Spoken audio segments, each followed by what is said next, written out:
Last year was a magical season for Citronelle. They picked up their first playoff win in 16 years and hosted their first playoff game in 5 years. One could say locking the gates has worked out well for the Wildcats. But wait, here comes the Williamson Lions with one of the stingiest defenses in the state. Tonight could be the test that both these teams need as they head down the gauntlet of region play. It's time for the Lions and Wildcats to scrap it out on the MCPSS High School Football Game of the Week. Good evening, I'm Al Wheaton, joined by Corey Bounty. We're so glad you're with us. Corey, we should have us a good ball game tonight, buddy. 5A Region 1. You start things off here on the road for the Williamson Lions. They opened region play 1 week ago against Alberta with a huge win. Citronelle says, listen, a year ago we went toe-to-toe with you. Sure we'll did. be in store for the same thing tonight. You want to stick around and find out with these two heavyweights getting ready to go to battle. It is 5A Region 1 action, so get yourself ready. I'm ready, Corey, so tell me what's on the checklist tonight for both of these teams. You got to pay attention to this checklist, folks, because we'll go back and we'll look at it once again. But for Williamson, turnovers and takeaways. Williamson has the best defense in the entire state of Alabama. They're going to be trying to turn over the Citronelle Wildcats. Have sound special teams. Williamson averages 53 points per game, but we'll see how the extra points in the punting game goes for Coach Coleman. An experienced deep depth. And what do I mean by that? The first two games for the Williamson Lions, they've gone deep on the depth chart, getting young guys an opportunity to play. For the Citronelle Wildcats, they need to shorten the game. How do you do that? By getting first downs and taking as much time off the clock as possible. They need to limit explosive plays. Coach Rowell says anything over 20 yards or more is considered an explosive play. And pigskin protection. They cannot turn over the football against this explosive Williamson Lions offensive team. Cannot do that. Williamson is great with takeaways. We'll be talking about that later on. Right now, we got to check in with our third member of the team, Kimberly Dunn. She's on the sidelines. All right, Kimberly, on my way up here, I felt a couple of slight showers. They went away, and magically, Corey, it looks like they're returning. What's going on with the BSN weather forecast, Kimberly? You said it, Al. I was just about to let you know we are already feeling a few raindrops down here on the field. Now, when we look at our BSN weather forecast, it says there's only a 19% chance of rain for kickoff. But as you know, in Alabama, rain can happen anytime and unexpectedly. So I think we're already feeling a little bit of that right now. We'll start at kickoff at 82 degrees, and the humidity is pretty high. It's at 55% for kickoff and is going to continue to go up throughout the night. So the humidity is the main thing these players are going to be worrying about, as well as a little bit of rain. All right, Kimberly, we appreciate it. Corey, our statistician, Matt Moore, pointed up, and the cloud is right above us right now. So hopefully it will get out of here, and it won't have an impact. But speaking of impact, who are our impact players for tonight's ball game? Yeah, for the Williamson Lions, you really need to take a look at their quarterback. He is a senior, Alvin Dinkins. He is going to be slinging the pigskin for the Williamson Lions, and he already has 406 yards passing on the season. And you also look at a big-time defensive playmaker and wide receiver for the Williamson Lions, Jalen Scott, a 6-foot, 180-pound junior wide receiver, gets things done for Williamson, so we can look for both of these guys to make a huge impact for the Williamson Lions. For the Citronelle Wildcats, #1 athlete, Kobe Weaver. He's a sophomore. We'll be calling his name a lot as he'll line up in multiple positions for the Wildcats. And linebacker Tim Rivers, he's a junior, has already been named a Crichton Optimist Club Player of the Week for his Week 0 performance. So looking forward to seeing how many tackles Tim Rivers will have tonight for the Wildcats. All right, speaking of tackles and the Wildcats, that Citronelle defense only giving up 10.7 points per contest. But for Williamson, I said in the open, the stingiest defense around here, only giving up 4.5 points a game, Corey. Only giving up 1 touchdown so far this season, 9 points last week to Alberta. And again, I have crowned them as one of the best defenses, if not the best defense in the entire state of Alabama, regardless of classification, because when you look at their roster, Power 4 offers are everywhere, whether it's Notre Dame, whether it's Texas A&M, Alabama, Auburn, Kentucky, Troy, you name it. These guys are being recruited, and it's a credit to Antonio Coleman, who's a defensive guy himself, and the defensive staff that he has put together of Coach Mitchell and Coach Jackson. So excited to see these teams get after tonight here as we travel up Highway 43 and are overlooking the sun setting here in a beautiful sunsetting environment. Absolutely beautiful here at Memorial Stadium on the campus of Citronelle High School. The captains are getting into place. Our white hat tonight, Gary Malden, they're going to walk them out there, and we're going to show you the coin toss as a matter of fact here coming up. Here are our officials: Gary Malden, Christopher Benton, Jason English, Bradley Simpson, Charles Connolly, Dash Allred, and Hubert Campbell.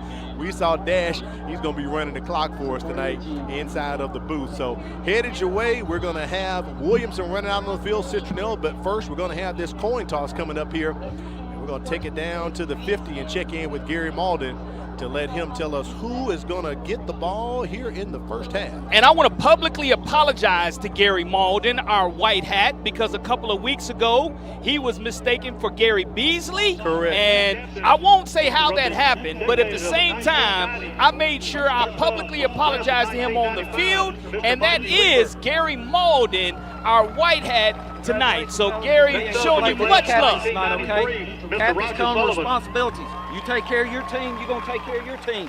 You talk to white, you talk to red. From the all right? of 1999, you're the visitors, you get to call the coin toss. That's heads, that's tails.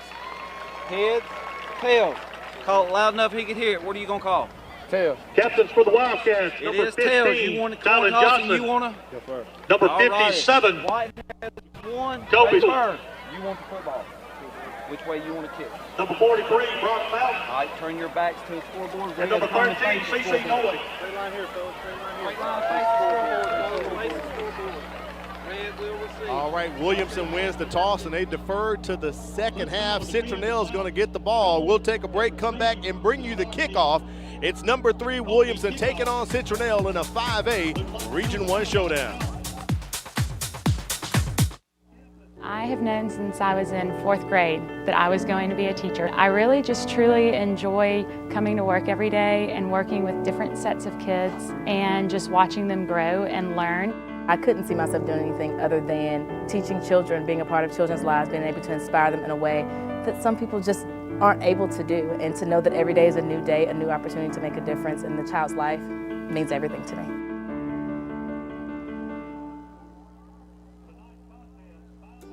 There's a lot to like about Mobile County Public Schools. What I enjoy about Mobile County School is the extra attention my teachers give us to help us learn.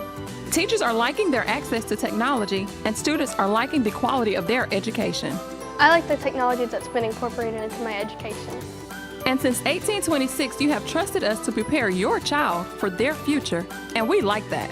Mobile County Public Schools. We are learning today, leading tomorrow. Mobile County Public Schools' Signature Academy program is here to help those students who want to jumpstart their career right out of high school. With more than 100 specialized courses ranging from engineering, computer networking, nursing, welding, and more, we prepare students for college and career readiness. To learn more, log on to MCPSSS.com. Mobile County Public Schools' Signature Academy program, preparing students for life. Looking for unforgettable food and flawless service for your next event? Woodyard Catering is Mobile's top choice for personal chefs and customized catering. From weddings and baby showers to funerals and private dinners, we bring delicious, handcrafted dishes made with the freshest ingredients, reliable, friendly, full of flavor. Whatever the occasion, we serve it with care. Call Woodyard Catering today, because every event deserves a taste of excellence.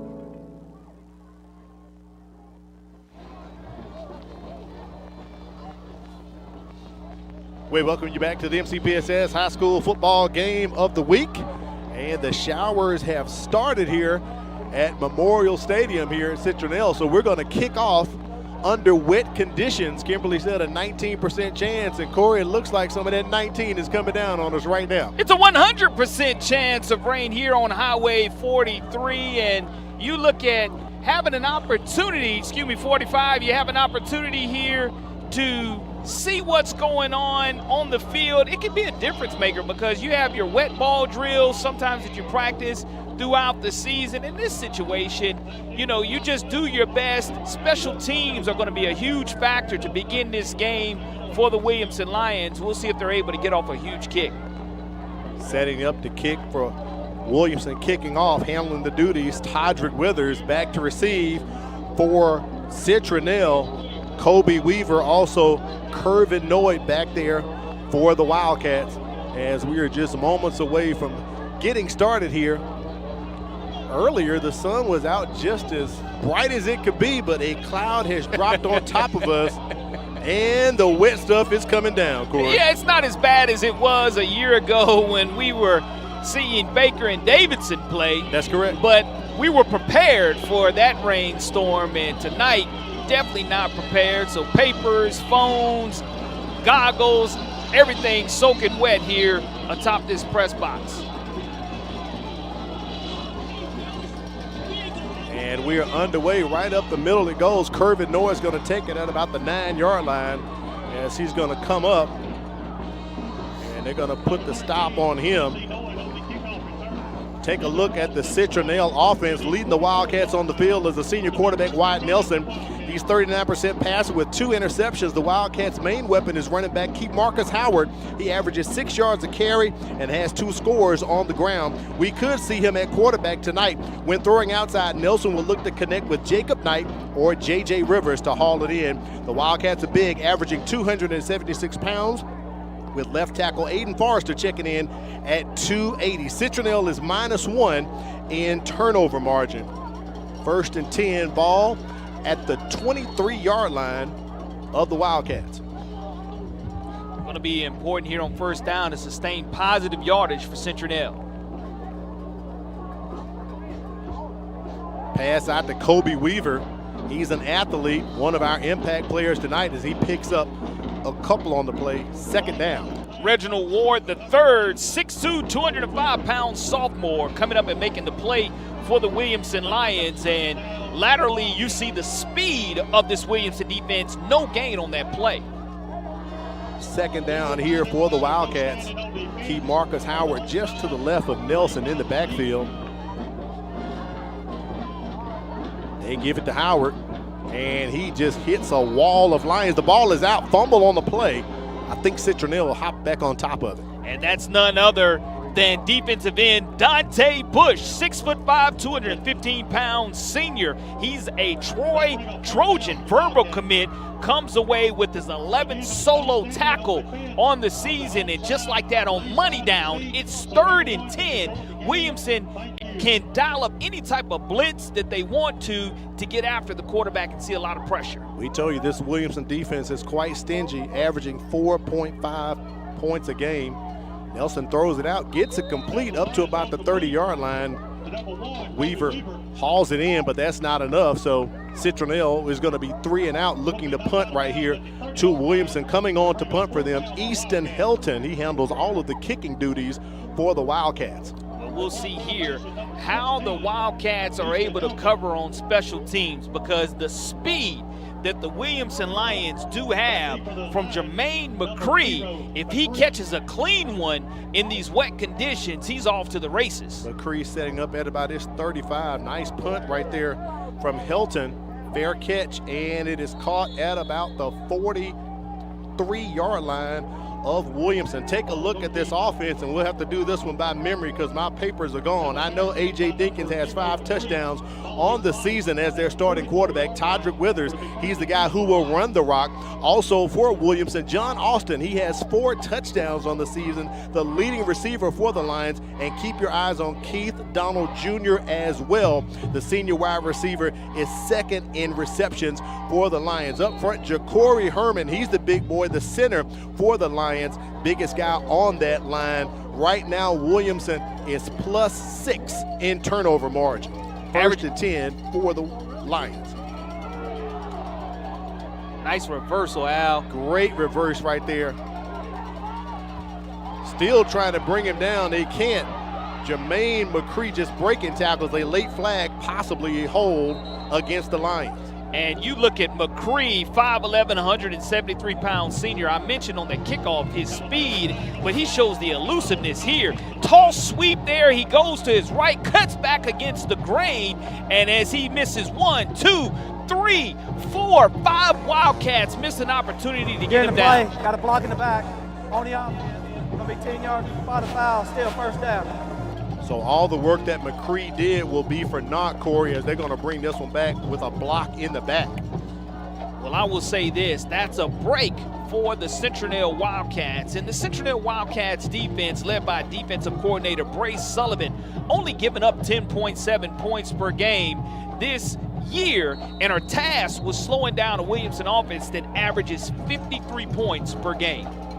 So pretty much it's almost a do-over if you want to call it. 1st and 10 from the 44 after that spot foul.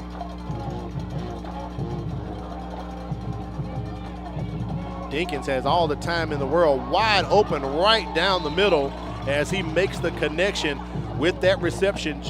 Jacob Massey, it's a first down. Williamson playing tempo here. Plenty of time, clean pocket. That's going to be the 6th reception of the season for Massey, the 5'11", he's a 180-pound sophomore. Again, a clean pocket is what you want to see, but another flag.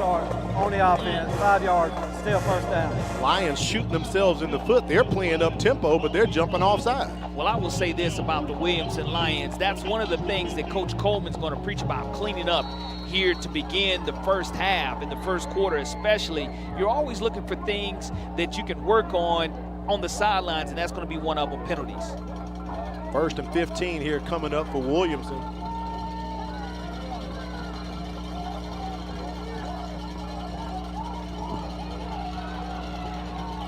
Play clock under 6 seconds. Dinkins gets it off. They set up the screen as they dump it down on the move. Nice run right there by Keith Johnell Jr. after the reception, but I think that one may be coming back. The vicinity of the flag, maybe a push in the back, block in the back possibly. 3rd consecutive penalty probably against the Williamson Lions as well. It's a holding call against Williamson, pushes them back again, Corey. That definitely will make head coach Antonio Coleman upset. Just costed valuable yardage, had enough for the first down in that situation. During the play, holding on the offense, 10 yards by the foul, still first down. So it does remain first down here for the Lions.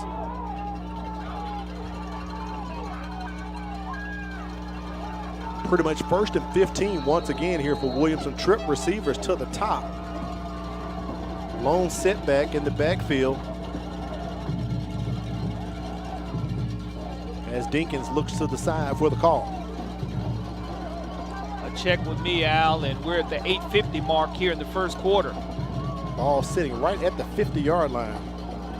Dinkins, all the time in the world, steps up in the pocket, takes off, gets it back close to the original line of scrimmage. They're going to mark him out at the 40-yard line. That's a 10-yard pickup there for the Lions. Take what the defense gives you, and Dinkins just reads the defense and sees that all his receivers are covered up, and he rushes for at least 7 or 8 right there, bringing it back to the original line of scrimmage. So we'll call it 2nd and 11 here from the 40-yard line. We'll credit him with about a 9-yard pickup.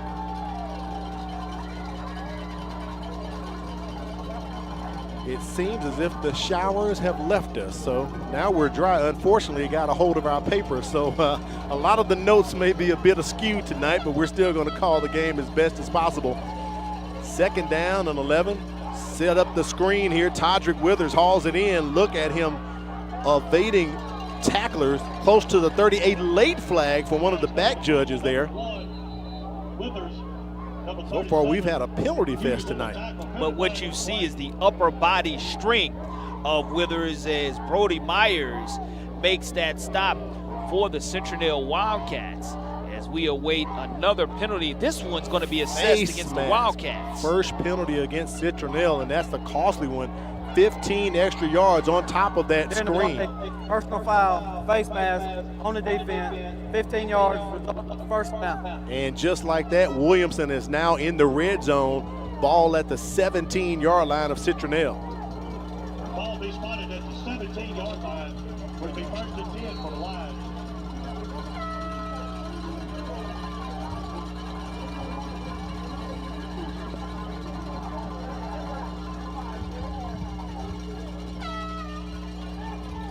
First and 10 on the 17.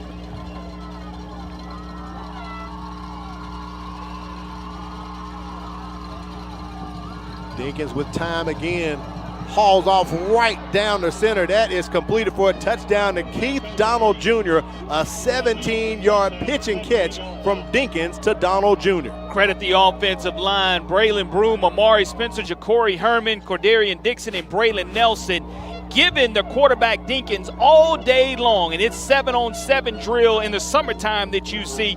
Pitch and catch, Keith Donald, his first receiving touchdown on the season, his 8th reception. The 5'9", 170-pound senior gets 6 on the board for the Williamson Lions. Muhammad Nasir on for the extra point. The snap, the hold, the kick is up and through the uprights. Williamson, after a couple penalties, takes the lead 7-0 on top of Citronelle.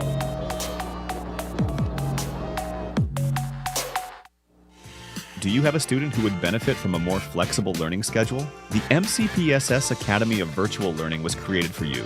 It's reimagining education for independent, motivated, responsible learners in grades 6 through 12.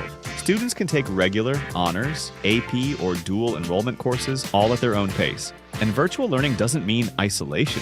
Our teachers know their students and frequently work with them one-on-one. Are you ready to learn your way? Visit our website, mcpssvirtuallearning.com. Mobile County Public Schools' Signature Academy program is here to help those students who want to jumpstart their career right out of high school. With more than 100 specialized courses ranging from engineering, computer networking, nursing, welding, and more, we prepare students for college and career readiness. To learn more, log on to MCPSS.com. Mobile County Public Schools' Signature Academy program, preparing students for life.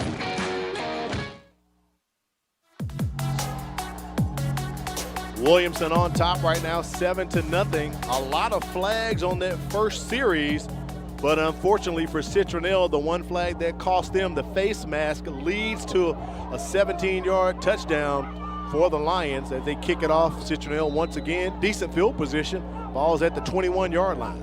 Well, I will say this. You look at the ability and the explosiveness of this Williamson Lions offense on its first possession, being able to cash in quickly. The defense, they didn't give up any yards on their first possession, and I know that the Williamson defense is trying to feast here against this young Citronelle offense, and offensive coordinator Chris Peterson, averaging 23.3 points per game, needs to pick up a series of first downs here. That would be huge. Second series here for the Wildcats. Nelson still in that quarterback. They keep it on the ground, give it to the big back, keep Marcus Howard as he bounces off one of the Lions. Nice game right there for keep Marcus Howard. Take a look at that scoring drive. 17-yard pass to Keith Donald Jr. 5 plays, 56 yards, Corey. They ate up 2 minutes and 45 seconds on that drive. Yeah, quick score there, and you look at being able to pick up 7 yards there, bringing up 8 yards. 2nd and 2 now for Citronelle. Great run right there by keep Marcus Howard. They fake it and set up the screen. That ball is incomplete. It was a bit delayed on the whistle intended for J.J. Rivers. That was close to a lateral. But I love the offensive game plan. You see them getting the ball out quickly and not holding it, waiting for the pocket to collapse. You go ahead against this fast and aggressive Williamson Lion defense, get it out on the perimeter, and that way your quarterback doesn't have to worry about getting sacked, and you let your guys make tackles and open space. A manageable 3rd and 2 coming up here for Citronelle. And we have a flag on the play.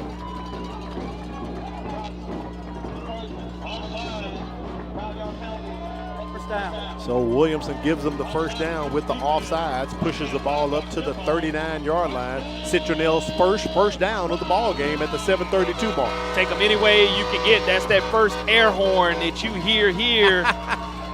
Well, I will say this, Corey, it's not on the press box with us like it normally is, so we don't have to worry about putting in the earplugs tonight. High snap. They get it to Howard. Another nice run right there by Marcus Howard, leading rusher for the Wildcats. Tripped up at the last moment by the Williamson Lions, and again, a good push up front on that play, and it's a positive yardage on first down. Howard averages 5.8 yards a carry here for this Citronelle offense. Also plays some quarterback at times when they need him. They literally will go into a Wildcat formation as well. Second down, trying to get it out to athlete Kobe Weaver. Weaver plays offense, defense, and special teams. He's the Swiss Army knife for the Wildcats. Yeah, and that makes it tough. When you do have those perimeter-type passes, you got to look it in and come away with that catch to help your quarterback out a lot. But you can see the strategy of Citronelle as the Williamson Lions defensive backs are playing 10 yards off the line of scrimmage, giving them that nice cushion. 3rd and 5 on the 44 for the Wildcats. Play clock approaching 10 seconds here as Nelson gets the call from the sidelines. Trying to catch Weaver once again on the seam. Incomplete. Good defense right there by Williamson. Number 8, Captain Munnerlin, all in the face of Kobe Weaver. Jamarcus Lett Edmond, the linebacker, 5'10", 210-pound junior on the stop there, and brings up 4th down after you put together a couple of positive plays. Again, you did string away a first down out of it, but you're going to punt this football away. Williamson has already blocked 3 or 4 punts this season. Jermaine McCree back to receive this punt. Nice punt right there by Easton Helton. Pushes McCree back to the 12-yard line. He does the juke move, trying to escape. Takes it to the far side, outside the numbers. They're going to chase him out of bounds, but we do have a flag thrown near the 8-yard line, possibly blocking the back. Going to be called against Williamson. Yeah, that's going to be an easy call for the officials to make. Right here, you'll look at the great replay coming up. As soon as he reverses, any 2 hands up you'll see coming at the top of your screen, you already know that is going to be a block in the back by the Williamson Lions. Half the distance, it looks like it's going to be assessed, but that just gives Williamson a better opportunity to go some 90-plus yards here on this drive. There's the call right there from Gary Malden. So the block in the back will push Williamson back further toward the goal line.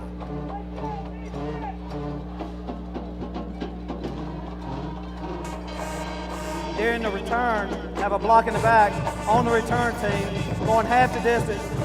First down. So McCree got it up close to the 20. But they're going to spot this ball, I believe, at the 4 or 5 yard line. Timeout called by Williamson here at 6:17. We have a timeout, so we'll take a quick break, come back, and bring you more action. You're watching the MCPSS High School Football Game of the Week.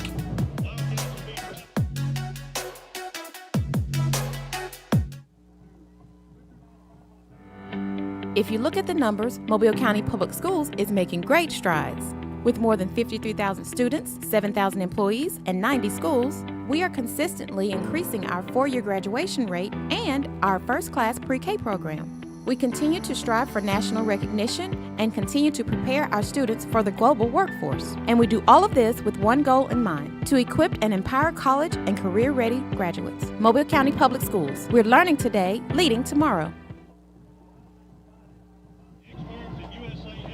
We want to thank Jersey Mike's. Jersey Mike's is hiring. Work with one of the best companies in the country. Great pay and benefits. Stop by the Dolphin Street or Airport Boulevard location to apply. Tell them Al and Corey sent you. Jersey Mike's, they're a sub above. Also, BSN Sports with team apparel and equipment from baseball to cross country and all sports in between. BSN Sports, the heart of the game. Visit them online at bsnsports.com. Big thanks to Jersey Mike's and BSN Sports for being on board tonight. And Jersey Mike's, again, mention that Corey and Al brought you for your game day platters wherever you're celebrating, whether you're traveling. Get those game day platters as we enjoyed them prior to the game. And boy, oh boy, Mike's Way sure is delicious. Hey, Mike's Way is the way, Corey, I'm going to tell you. 1st and 10 coming up here for Williamson. Ball's on the 5-yard line. Pressed back up against their own goal line here. And you have to have help over the top. If you put one-on-one coverage against any of these Williamson wide receivers, there's going to be trouble. But I have also seen Withers bust a big one here and in spring game and take it to the house. So Todrick Withers has the ability to go 95 yards with his quick burst ability also. Bunch receivers to the top. Pushed in close, and John Austin here. Timeout, Williamson. Second charge timeout of the half. And the Lions call back-to-back timeout. So some chess moves are going on right here, Corey, I'm going to say, between the two coaches, Coach Jason Rowell and Antonio Coleman. 6-17, Williamson uses back-to-back timeouts as they want to get the right personnel and the right play call. Let's take it down to the sidelines while we have a break. Check in with Kimberly Dunn. I'm here with the principal for Citronelle High School, Mr. Randy Reed. You are a new principal at Citronelle, so how's the new year going so far? It's going great. You know, this is my hometown, born and raised here in Citronelle, so it's a great day to be a Wildcat. Absolutely. Now, events like tonight are always very exciting for the community, and on top of that, this is a region matchup game. So what does this mean to your school and the community as a whole? I mean, of course, this is an important game. You said it. It's a region game, a must-win for us. But, you know, what's better than the Friday night lights with the band, the cheerleaders, the football players, the fans. So it's a great atmosphere tonight, and couldn't ask for anything better. So go Wildcats.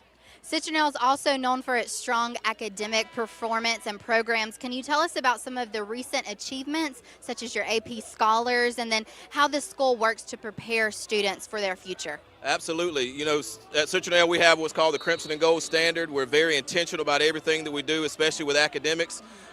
Here recently we won an award from A+. We are a School of Excellence, so we'll be receiving that honor and recognition coming up in November at an event in Montgomery. So we're excited about that and looking forward to great things academically from our students, continue to grow our AP classes and dual enrollment classes and more scholarships for our students. So very proud of them for that. And since we're still at the beginning of the new year, what are your hopes for Citronelle, both in the classroom and within the athletic? Absolutely. Just keep raising the standard for our students. You know, they're students first before they're athletes, but we got a new coach coming back, Coach Redding, for our baseball program, a new coach for our volleyball team and softball team. So a lot of great things are coming up for Citronelle High School in sports and academics. So we can't wait to see that. Like I said, being very intentional in everything that we do. Well, we'll be cheering you on, and we wish you all the very best. Thank you. All right. Thank you, Kimberly. We appreciate that. First play was a run from Todrick Withers, gets it up to the 9-yard line, a 4-yard gain. 2nd and 6 coming up here for the Lions. Pressure on Jenkins. That pass incomplete. Intended for Keith Donald Jr. 3rd down and 6 here for the Lions. First 3rd down opportunity for the Williamson Lions upcoming, and this is a huge opportunity for this Citronelle defense. Money down for the Williamson Lions. Can the Wildcats cash in defensively, though? Last year, this game was close, 28-26. It took overtime for Williamson to win it. Heat timeout. Gary Malden is going to call the heat timeout right here at 5:23. So literally, we've had 2 plays run and 3 stoppages of play. We'll take a quick break on the heat timeout, and we'll be back. Do you feel alone, overwhelmed, or helpless? There's hope, there's hope. Call or text 988. You don't have to face your crisis alone. If you need a safe space to talk with a trusted adult for support, reach out to your school counselor. Do you need help to make it through everyday struggles? Do you need someone to talk to?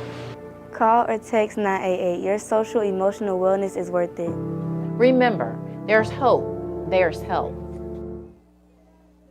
I'm Keith Blackwood, your Mobile County District Attorney. I want to remind you about the truancy laws. 5 unexcused absences requires you to attend the early warning truancy program. Failure to attend the early warning truancy program can cause you to appear before a judge in circuit court. We need you to stay in school. This is a serious law, and it needs to be taken very seriously. I wish you and your family a safe, happy, and successful school year.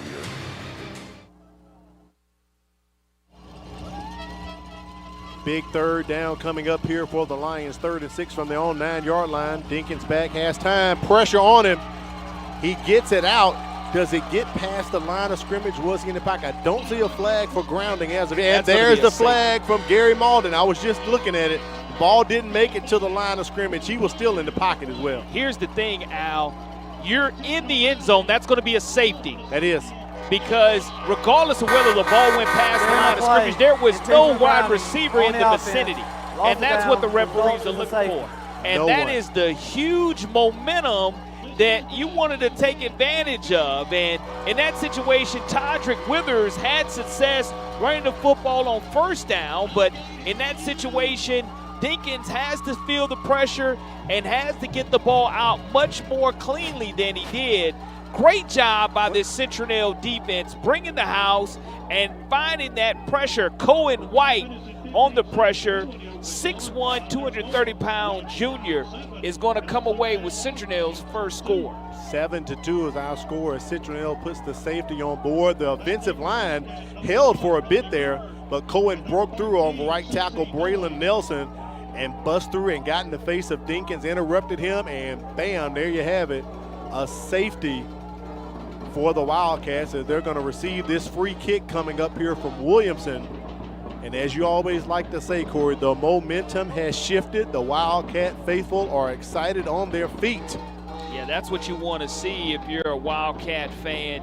You want to have something to give your fans reason to clang these cowboy bells that we're hearing, and again, to get your band excited under these Friday night lights. Our first trip up to Highway 45 in about 2 years, and since we've been up here, they have the new field turf, they have the new scoreboard. It's absolutely beautiful here. Nice punt right there on the free kick from Todrick Withers as it goes out of bounds near the 43-yard line. So it's going to be absolutely great field position here coming up for the Wildcats as the offense will hop back on the field once again at the 5:15 mark. Big play right there, safety for Citronelle. Well, now it's going to be up to this Citronelle offense that has gained, I do believe, 1 first down here in the first quarter so far to put a string of first downs together.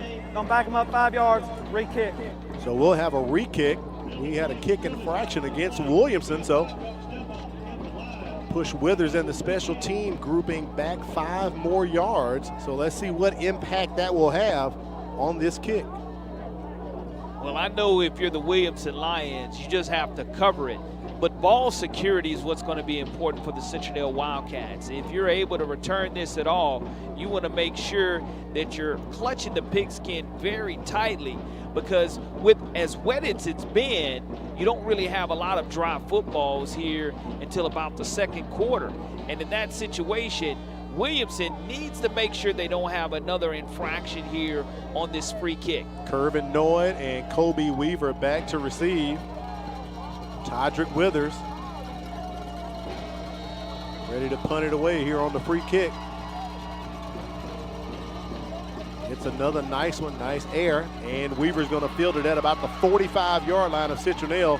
Gets past the midfield stripe up to the 42 of Williamson. Absolutely excellent field position here for the Wildcats. Their first time on the other side of the 50 tonight. Kenneth Brooks makes the stop for the Williamson Lions, the 6', 170-pound sophomore linebacker. Again, you mentioned how many sophomores and how young Williamson and Citronelle are both going to be powerhouses in 5A for the next couple of years. Our statistician Matt Moore chimes in. Williamson has been hit 5 times for penalties tonight, and that is definitely having an impact. Look at Howard just trying to pick a hole, and Corey, everywhere he looked, it was plugged by a line.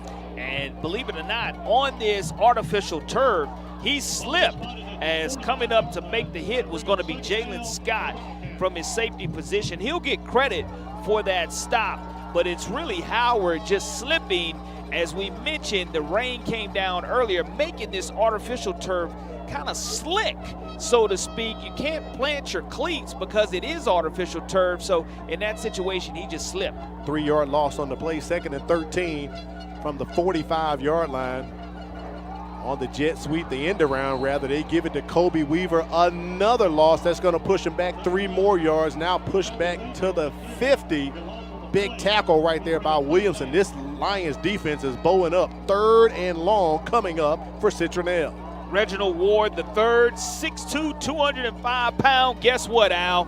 Sophomore, again, for the Williamson Lions, coming up to make a huge stop. And again, negative yardage, bringing up 3rd and long, and they're not going in the right direction. No. You want to see a completed pass here on the perimeter because going across the middle can be deadly in this situation. 3rd with and 3:45 remaining. 3rd and 18 coming up. Definitely a passing situation. Pressure breaks through. They get to Weaver again. Kobe Weaver trying to get past these Lions and cannot.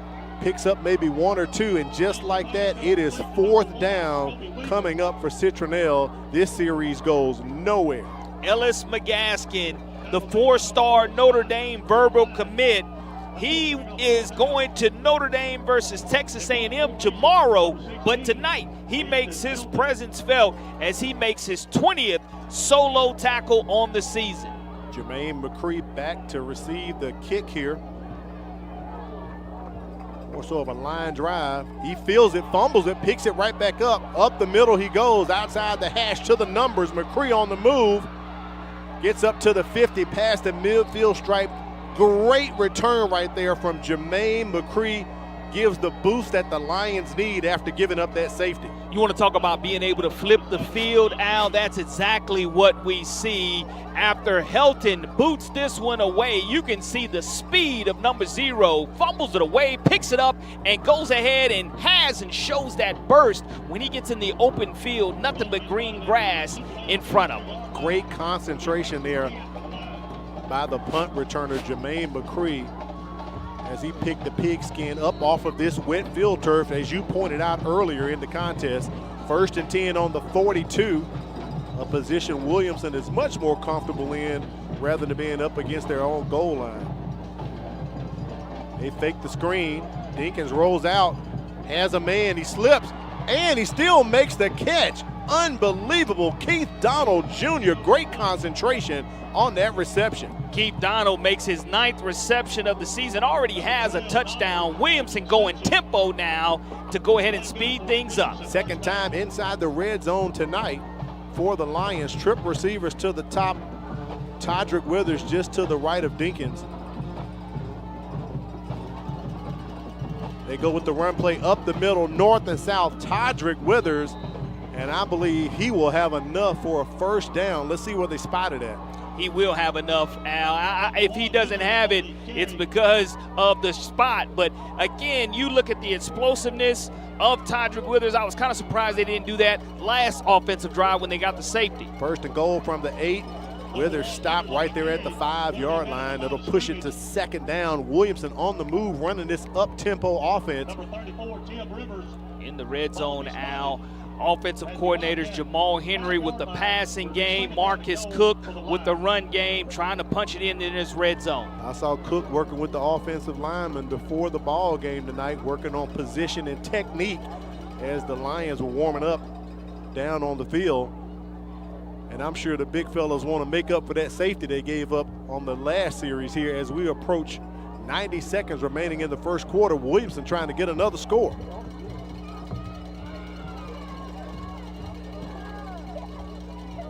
Dinkins rolls out to his left, has a man. Is it enough? John Austin, it's a touchdown as Austin hauls it in, his 5th touchdown reception of the season. And John Austin, an Alabama A&M commit. He is coming in and making a huge difference for this program.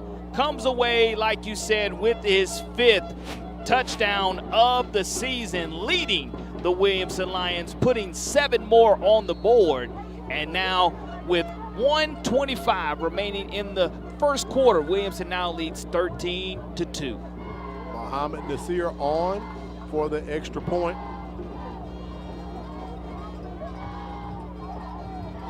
And Nasir is good again. 14-2 is our score. Williamson recovers, and they get points. Here's Austin hauling it in.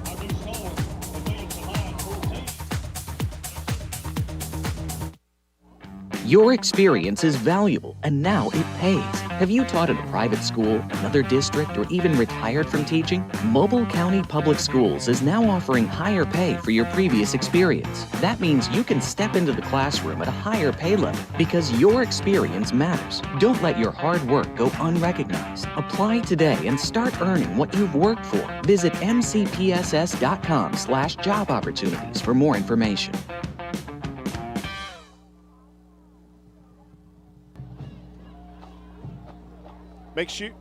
Make sure you mark your calendar.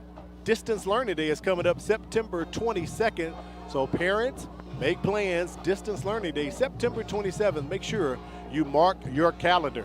September 22nd. Be sure and mark your calendars. Had a little technical difficulty there. Sorry, Corey. Let me say it again. Corey, make sure you get ready. Distance Learning Day, September 22nd. Parents, get yourself ready. Kickoff is fumble right there by the Wildcats. And they're going to say he recovered it at about the 32-yard line. So Citronelle gets the ball again.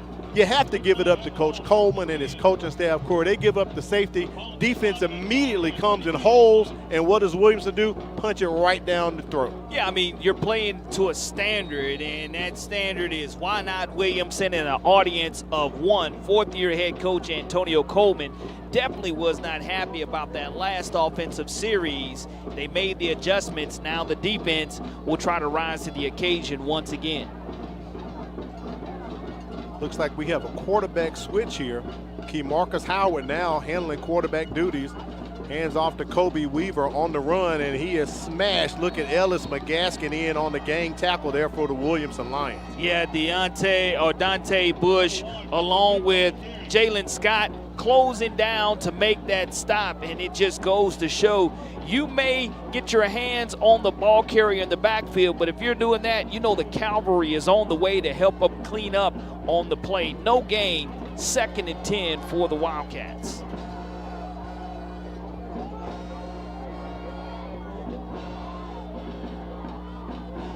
Howard at the line, talking to the offensive lineman, checking the play call on his wrist.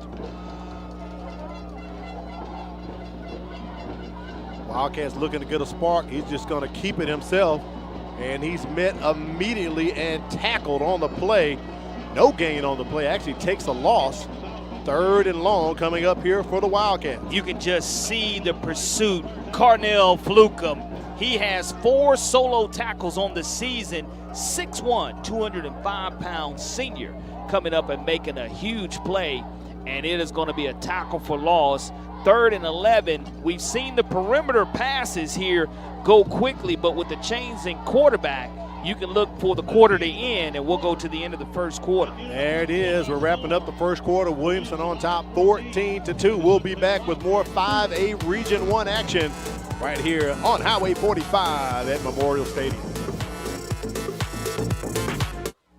At Genuine Bling, discover stunning fashion jewelry that turns heads for just $5. That's right, $5. From bold statement pieces to everyday sparkle, we've got the bling. So why wait? Treat yourself, your friends, or your entire wardrobe. Fashion fun for just $5. And don't miss the Bling Live. Join Charmaine Watson on Facebook, Sunday, Monday, Tuesday, and Thursday at 7 p.m. for exclusive pieces, styles tips, and surprise deals. Genuine Bling, where fashion only costs $5. Looking for unforgettable food and flawless service for your next event? Woodyard Catering is Mobile's top choice for personal chefs and customized catering. From weddings and baby showers to funerals and private dinners, we bring delicious, handcrafted dishes made with the freshest ingredients, reliable, friendly, full of flavor. Whatever the occasion, we serve it with care. Call Woodyard Catering today, because every event deserves a taste of excellence. As we start the second quarter, don't forget, coming up, we'll have the Chick-fil-A Halftime Trivia Challenge. During our halftime break, Kimberly Dunn will go into the stands and select a spectator and ask them a question, and the cow will go moo. Hopefully they'll get it correctly and win a Chick-fil-A prize pack. So stick around for that. the Chick-fil-A Halftime Trivia Challenge coming up at the end of this quarter as we start. The Wildcats down 12 points, 14-2. Howard with his first throw, and he throws it to the wrong guy. That is a Williamson Lion defender, and interception, our first turnover of the ball game. Kenneth Brooks hauls it in, his first INT of the season. That is a huge interception for Kenneth Brooks, 6 foot, 170-pound sophomore for the Williamson Lions, as he was the only person in the vicinity there. The only guy. And he just had to get his hands underneath the football, was able to do so, and it is another turnover that is added on the season, another takeaway for the Williamson Lions. As I mentioned in Corey's checklist at the beginning of the game, what they needed to do, turnovers and takeaways, that's a big one. We'll see if this offense, who averages 53 points a game, can make this Wildcat defense pay. Great field position here for the Lions. 1st and 10 on the Wildcats' 47-yard line. Just in front of us as we are atop the press box here at the stadium.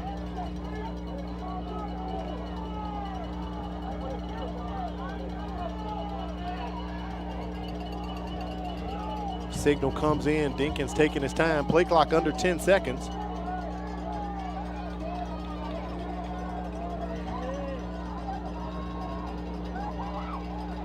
Dinkins steps up in the pocket, lets it loose, and completes it to John Austin. Beautiful snag right there by Austin. Already has a touchdown tonight.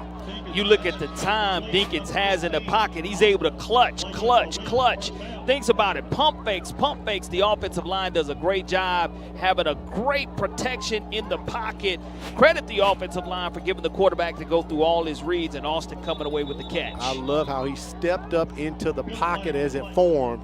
Didn't run, didn't scramble. False start called against the Lions. First down. That'll push him back 5 yards. You just have to trust your wide receivers in that situation. And Austin, he has that clock going off in his head, and you can already see what he's learned after that safety that he had in the end zone, that the clock has to go a little bit faster for him and for him to get the ball out. But a great route by Austin coming away with that catch, and Williamson is on the prowl.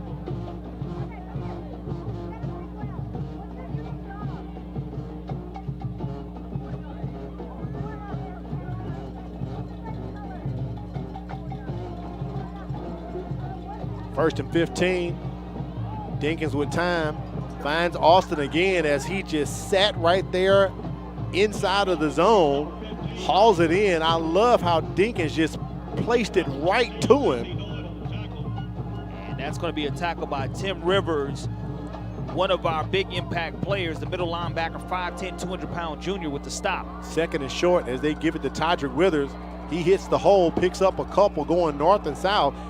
The Wildcats have to gang tackle him at the 5-yard line. That's about a 10-yard pickup right there for Tydrick Withers. Once again, Williamson in the red zone.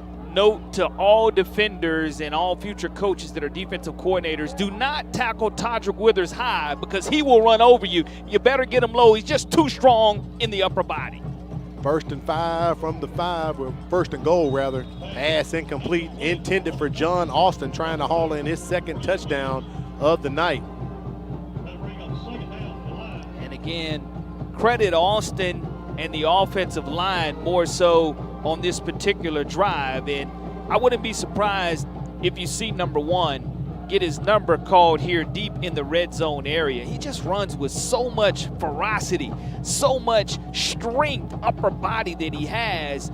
And again, behind this big offensive line, number 1 is a great weapon to have in the red zone area. 2 passing touchdowns tonight so far for the Lions. Will this be their first score on the ground? Withers has an opportunity and hits the corner. 5-yard score right there for Williamson. The first ground touchdown tonight for the Lions as they extend their lead. And just like I mentioned, you reward number 1 who gets number 1 on the board for himself. And again, 19 rushes, make that 23 rushes on the season, 4 rushing touchdowns. He's a West Alabama verbal commit, 5'8", 200-pound senior, shows his strength on this drive behind that big, massive offensive line.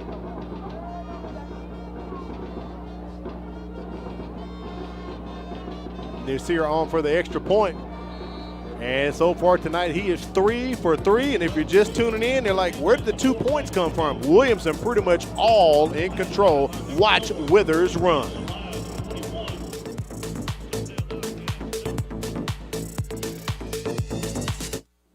So I wasn't ready for my math test. Didn't know that it was going to come to this. I mean, it was just a phone call so I could get out of testing. Threatening harm to a school, even as a prank, is a crime.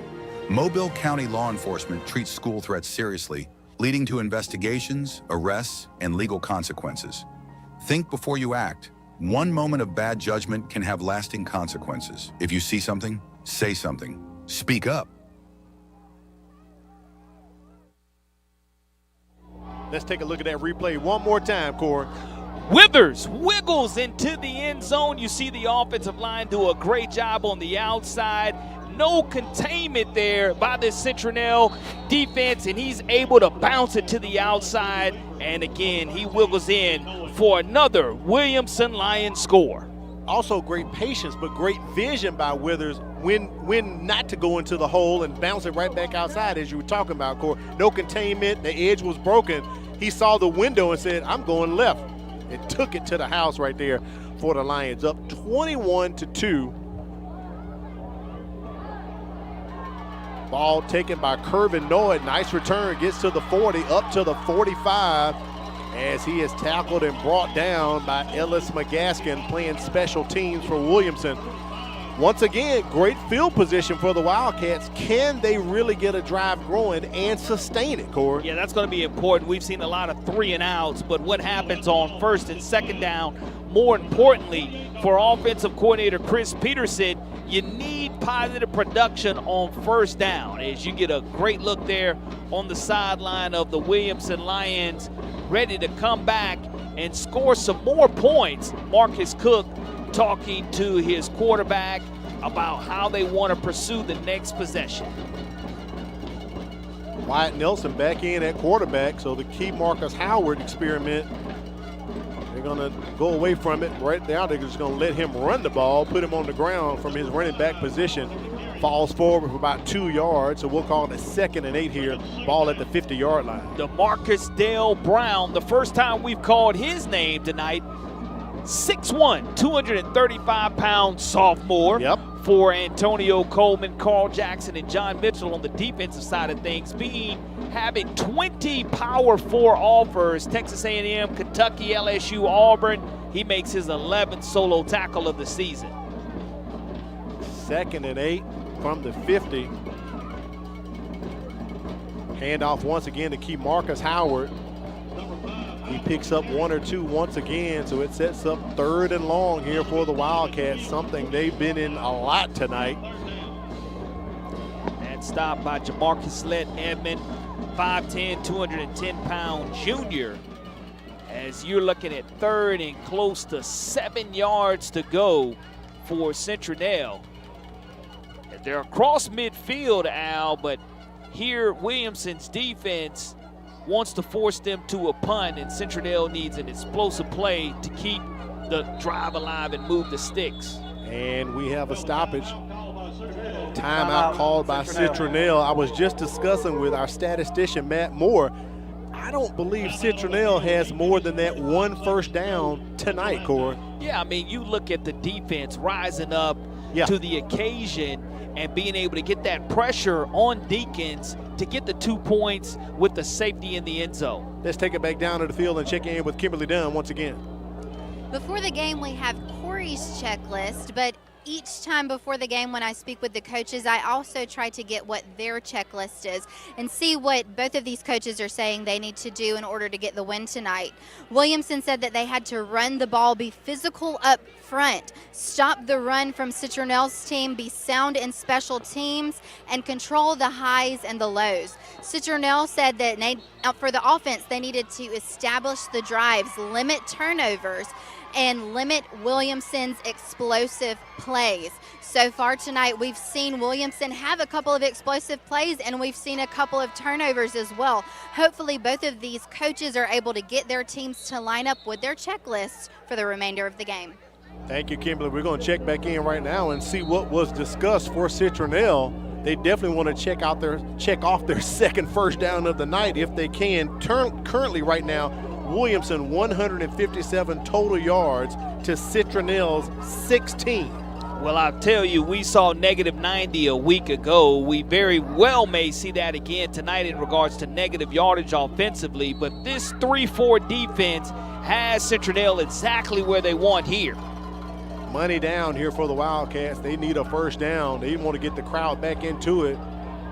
Going outside to J.J. Rivers as he is tied up by the defender near the far sideline, and he won't have enough to pick up the first down. Cleaning up on the sideline, number 5. Huge play, Ellis McGaskin. I mentioned he is a junior. The Notre Dame verbal commit has an outstanding body strength, and he will absolutely lay the lumber to you. And it brings up another punting situation for the Citronelle Wildcats. 4th and 3, Jason Rowell handles special teams for the Wildcats. Let's take a look at the personnel, see if they may have something up their sleeve right here in the middle of the field. Helton back for the punt, and they do punt it away. Jermaine McCree fields it at his own 13. McCree takes his time, bounces it to the outside. Now he's outside the numbers. One guy to beat, that's the punter. He cuts back in. McCree on the move. He could be taking this one all the way to the house. Jermaine McCree with a punt return touchdown for Williamson. We call that McCree money on special teams, and another non-offensive touchdown for this Williamson Lion team. You look at it's a great punt, and you look how deep he feels it has great protection there by his squad that's blocking for him, but as soon as he gets to the outside and goes to the numbers, folks, he's able to cut back. Citronelle did not stay in their lanes, and because of it, number 0 put 6 on the board, makes a house call. 6 more for the Williamson Lions. Lions extending their lead. Muhammad Nasir on for his 4th extra point of the night.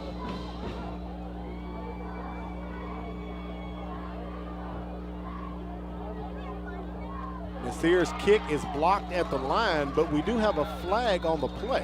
PAT is no good. Penalty flag on the play. Let's see what Gary Malden is going to tell us here.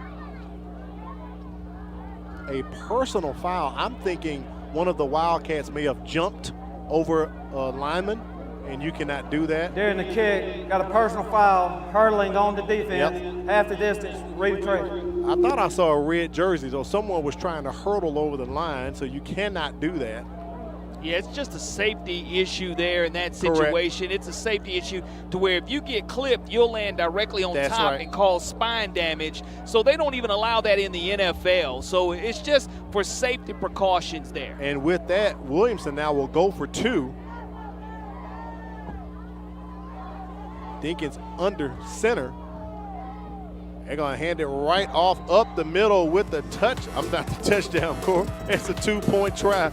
And Williamson extends their lead 29-2 over Williamson.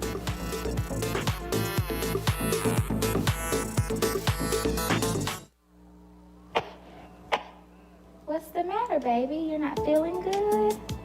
School-aged children are at a higher risk of getting and spreading germs and viruses. To help protect the spread, students are encouraged to stay home when sick. Parents, it's important for your child to remain at home at least 24 hours after they no longer have a fever of 100 degrees or higher without the use of medications. Please help us maintain a healthy learning environment.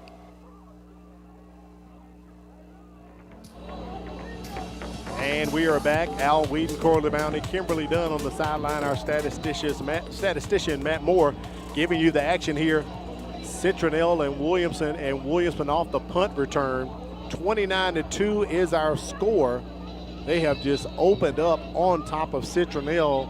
I don't hear the fans at all, Cole. Well, what you have to do here if you're Citronelle, you want to give your team a little bit of momentum before that 6-minute heat timeout. And if you can go ahead and take care of the football here, Citronelle, and get past the 6-minute mark, it allows your defense an opportunity to rest. But you definitely want to string together first downs if you're the Wildcats.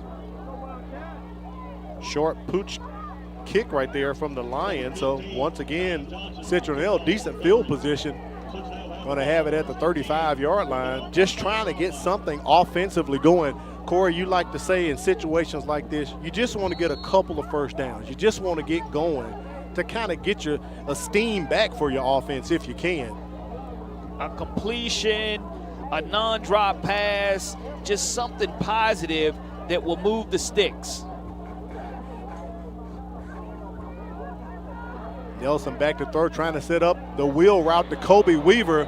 Pass is pretty much defended by Jermaine McCree, but he is holding his right wrist or arm, or maybe is that his side. He's down, he's injured near the Citronelle sideline as he collided with Kobe Weaver on that wheel route. Definitely came down awkwardly on his wrist. Yeah. Put all the weight on that wrist, and the young man, 5'11", 173-pound senior, he's an Appalachian State verbal commit, but he's injured, and we'll go to a break right here on the MCPSS television network.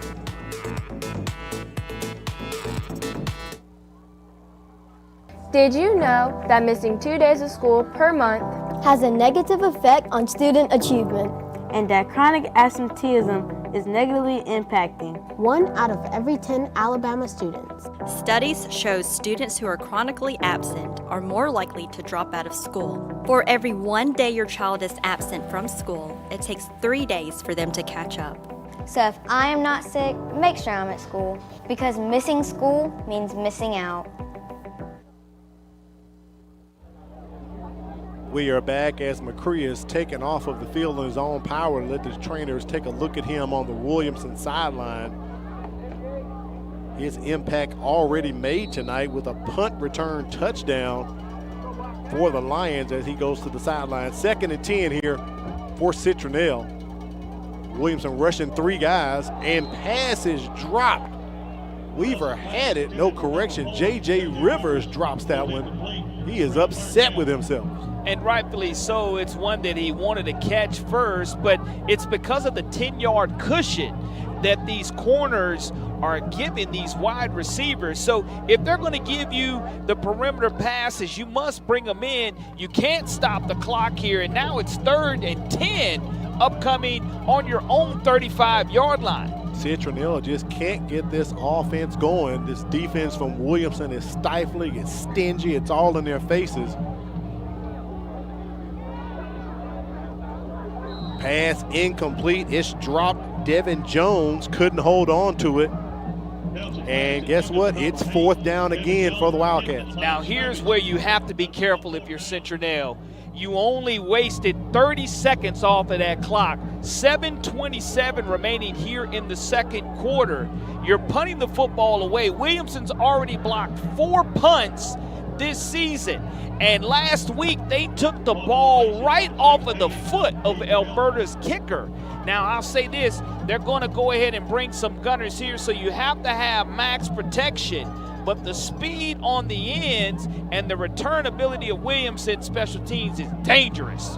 Oh, almost got to it that is one. blocked. It is blocked, Al. It was, so it's going to go out of bounds at about the 47-yard line. See if we can take a look on that replay if Charles can re-rack it for us. Williamson was all on top of the punter, Easton Helton. Here's the replay coming right at you. Gary Malden made the signal that it was going to be deflected, and it was, so that punt truly only goes maybe 12 or 13 yards. You can see the great pressure, almost taking it right off the punter's foot.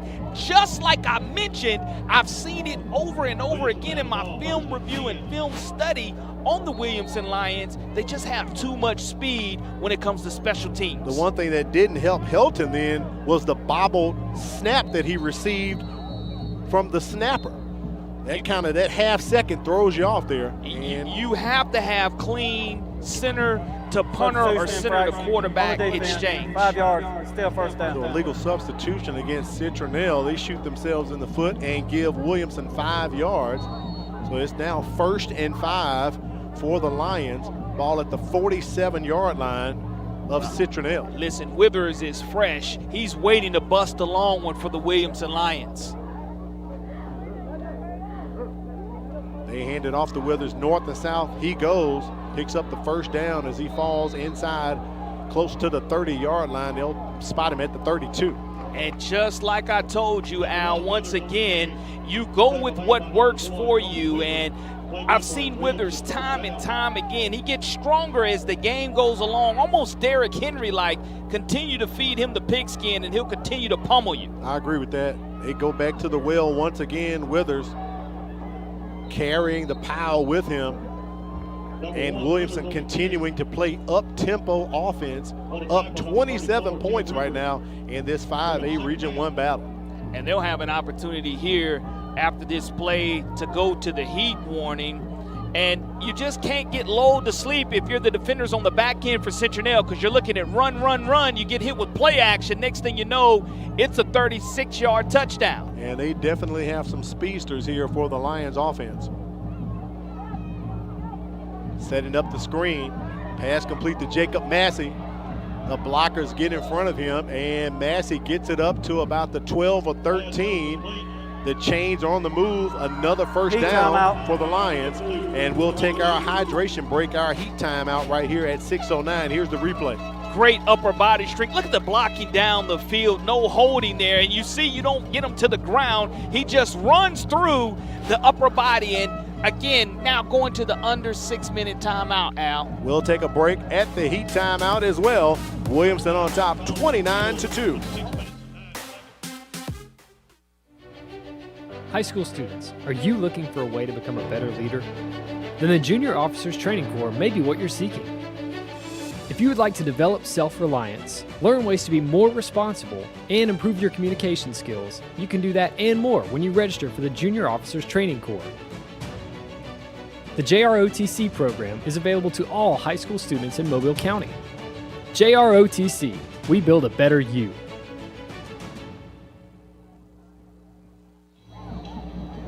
We got to thank Jersey Mike's for being on board. Jersey Mike's is ready for all of your game day and catering needs with subs by the box or by the bag. They can do it all. Tell them Al and Corey sent you and get the football discount on your order. Jersey Mike's, a sub above. Also, we want to thank BSN Sports with team apparel and equipment from basketball to volleyball and all sports in between.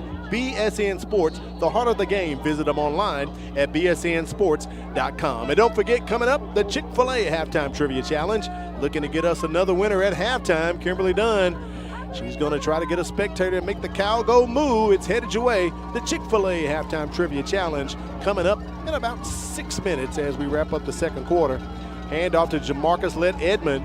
He comes over from defense, and he just debows his way to pay dirt. That's another Williamson touchdown. Just makes it so easy for himself. He has such a compact body. He's so strong. The 5'10", 210-pound junior just scores 6 more. Great job on this replay by our truck. You can see the offensive line opening up holes. He has a lead blocker, Todrick Withers. He's able to score his jersey number 646 for the Williamson Lions. I got a feeling Coach Marcus Cook might have called that play there, Corey. I have a strange feeling. Right up the middle they go, and going for 2. And back to Jamarcus Edmond, who gets his second 2-point conversion of the night. So he has put up a total of 6, 7, 8, 9, 10 points himself. Just scary, this Williamson offense, how explosive they've been since that safety. They had that one bad offensive possession to where you thought Citronelle was going to have a little momentum, and the team that averages 53 points per game now with 5:54 remaining in the second quarter has 37 points on the board, and they have absolutely stunned and silenced the Citronelle Wildcats fans. It is crystal clear quiet here at Memorial Stadium. The only thing I can hear is the guy smacking behind me from the tailgate. I smell that fish grease back there, Matt Moore. And they dropping wings as well, Corey. They could bring something up to the press box. I'm not going to stop them now, but it is definitely smelling good, but it's not feeling good here. If you're a Wildcat fan, they are quiet here on the home side as Williamson up 37-2. Williamson 14-7 versus Citronelle all time. They played a dandy of a game 1 year ago. Next week, BC Rain will be taking on the Williamson Lions. But here it is, Citronelle trying to find a way to have some type of momentum going into the half, because now, Al, the scary part is that last possession for Citronelle only lasted 30 seconds. Correct. And you're not able to run the football against this stingy Williamson Lion defense. When you've been throwing the football, there's been more drops than completions. They have given them a cushion, but these Citronelle Wildcats offensive players just have to focus in on whomever is playing quarterback, whether it be Nelson or Howard. You have to look the football in and not get caught looking at the scoreboard here. But I'll tell you, Jason Rowell, he'll be able to get and rally the troops at halftime and get this team refocused. And now it looks like Marcus Howard back at the quarterback position. I think they're just going to go with the Wildcat if they can. They hand it off with the run. Javarius Coleman, he picks up a couple, maybe 3 or 4. Nice run right there by Coleman, our first time calling his name tonight. Yeah, that's what you need to see, positive yardage on first down. Jalen Scott coming up along with Reginald Ward the third, brings up 2nd down and 6 yards to go with the clock running at 5:20 with our score being 37-2. And again, Citronelle wants to use as much time on the clock as possible. I wouldn't snap this until about 6 seconds remaining or 5 on the play clock. Another run by Coleman, runs into one of his own players, and right there, Johnny on the spot, Dante Bush wraps up the tackle. That's a tackle for loss. 3-star Dante Bush, he planted a bush right there, which happened to be the ball carrier. Bush and the ball carrier collide, and that's going to be more negative yardage, bringing up 3rd and long with 4:35 remaining. If Williamson gets another stop right here, again, this explosive offense will have another opportunity. You must have a way here to continue to keep the clock running if you're Citronelle. You cannot afford to turn it over or to stop the clock with the incompletion. 3rd and 9, ball on the 37-yard line of Citronelle. They go with the jet sweep. Kobe Weaver trying to turn the corner. He does, and he is pushed out of bounds by a few of the Williamson players. Ellis McGaskin in on it as well. Number 1, Kobe Weaver on the carry. No correction, Jalen Scott pushing him out. It's going to bring up a 4th and 1. So right at midfield, you're going to make a decision on your own 44-yard line, what you want to do here, because the clock did stop with them running out of bounds. 4:11. Looks like now. 4th and 2. That's what they're calling it on the scoreboard, Corey. So it's 4th and short, and you have to play this defense that's only given up 4.5 points per game. They've only given up 1 first down here in the first half. Play clock under 5 seconds. I wonder if Coach Rowell was going to call the timeout, and there it is. I see him signal it to the side official. That play clock was running down. And you definitely want to discuss this one. 4th and 2 on your own 44, down 35 points. You've only picked up 1 first down to our records here tonight. You definitely need to keep this ball and pick up the first down. Yeah, you do, and you look at some other scores from around the area. 6A Region 1, Saraland leading Spanish Fort 26-7. UMS Wright up 9-6 on the number 1 ranked team in the state of Alabama in 5A. So that's a great game. That's a surprise. MGM up 16-0 over Robertsdale. 36-0 St. Paul's over Murphy at the half. LaFleur, the Rattlers leading Faith Academy 14-11 in the second quarter. Daphne up 28-0 over Foley. And at halftime, Theodore leading Baldwin County 27-7. So some great local action here tonight. And whether it's 3A, 4A, 5A, 6A, or 7A across the state of Alabama, all big matchups. Lose one and you'll see how big it is not. Direct snap. And that's not going to be enough.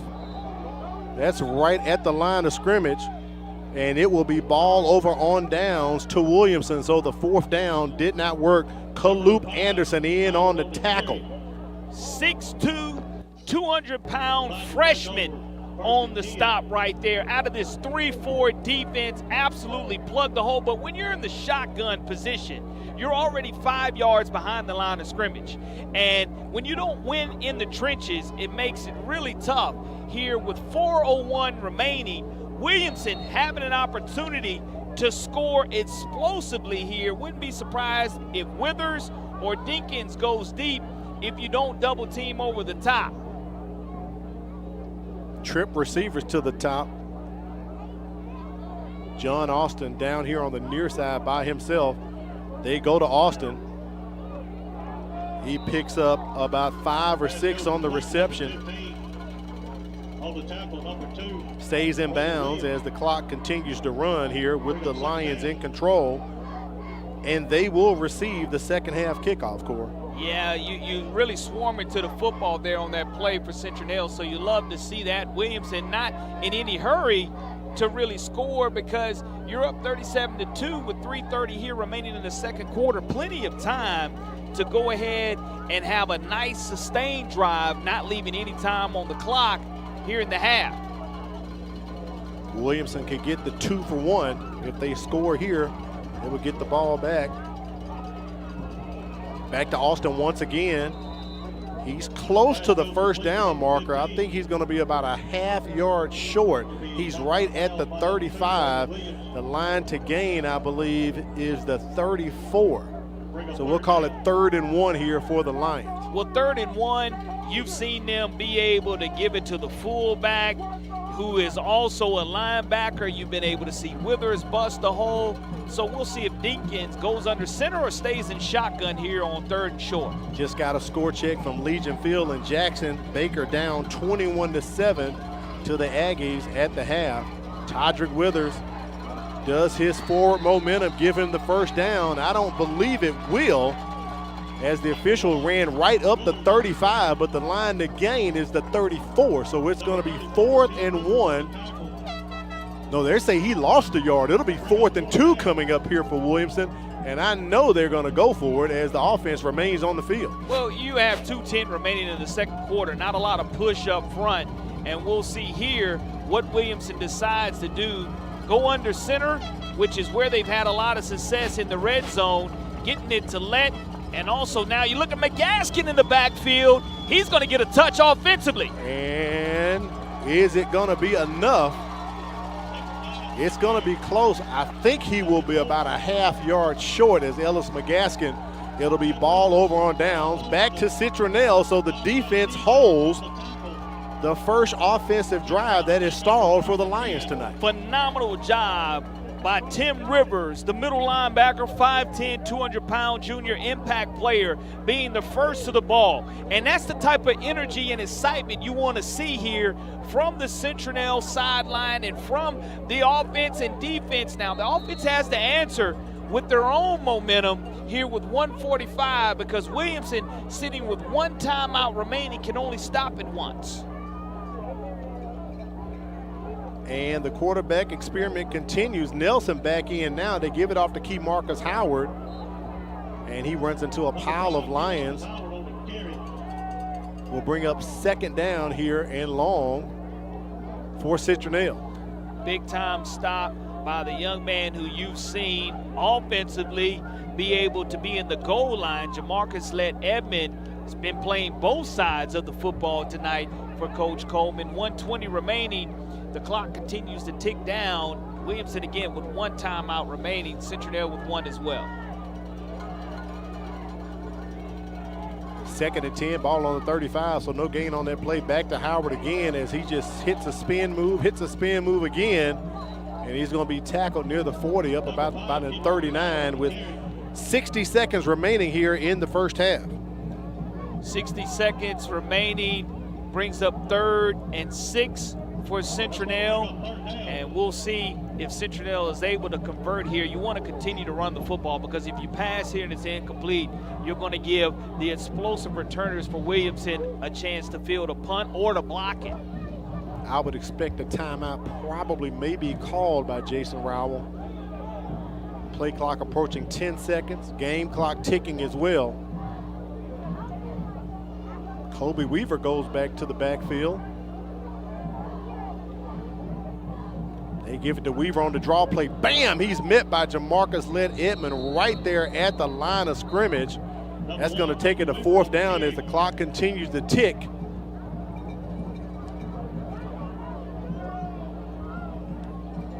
And I don't see a timeout being called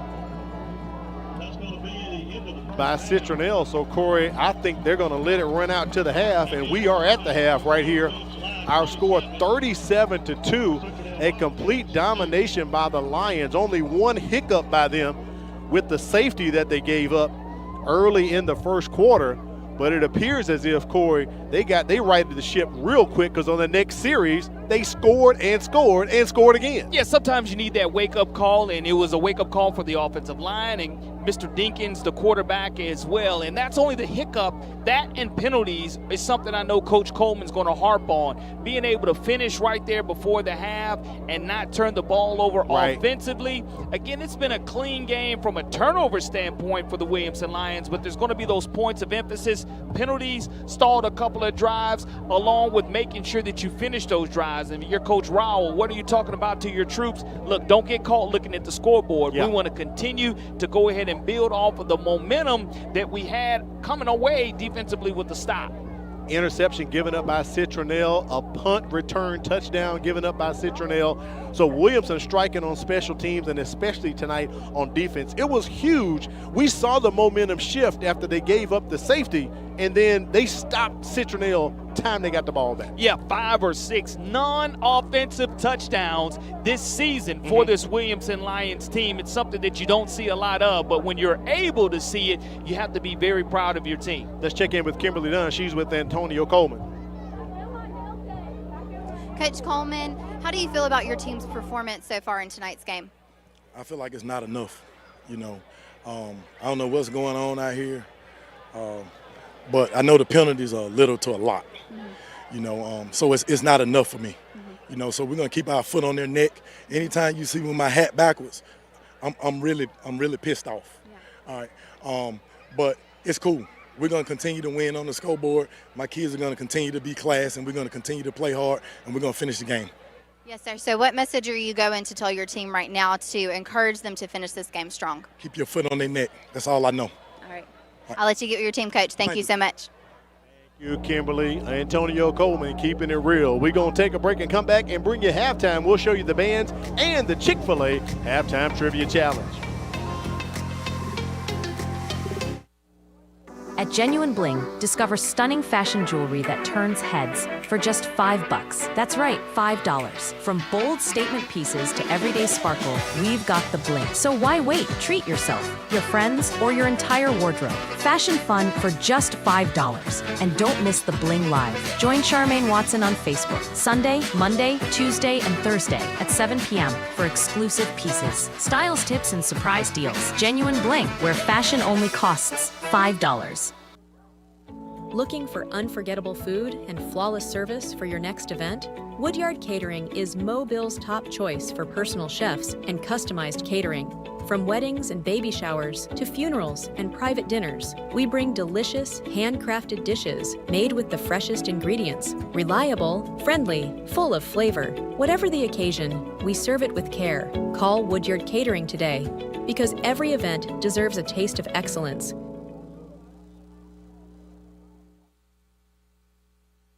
It is halftime. Let's take it down to the field and listen to the mighty marching Williamson Lion Band.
Sounds of the mighty marching Williamson Lions. We'll take a break and come back and bring you Citronelle's band.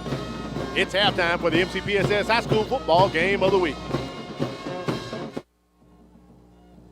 Your experience is valuable, and now it pays. Have you taught at a private school, another district, or even retired from teaching? Mobile County Public Schools is now offering higher pay for your previous experience. That means you can step into the classroom at a higher pay level because your experience matters. Don't let your hard work go unrecognized. Apply today and start earning what you've worked for. Visit mcpss.com/job opportunities for more information.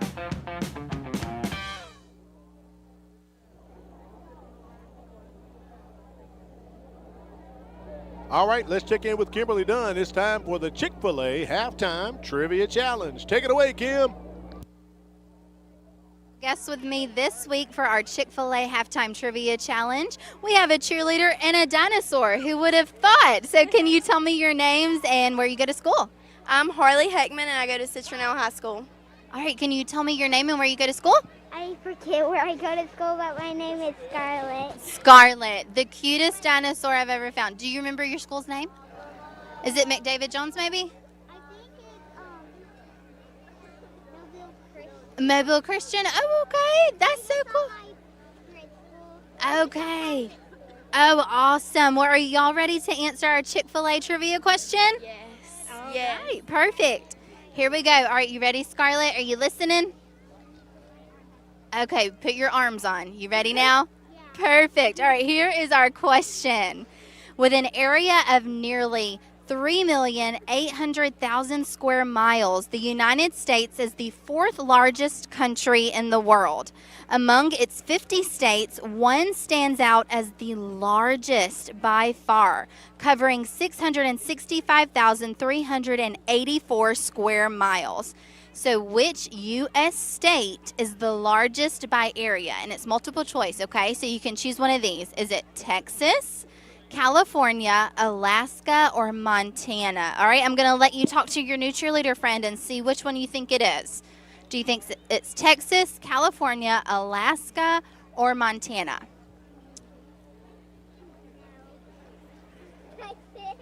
You think Texas? Let's see. No, it's not Texas. Oh, she told you.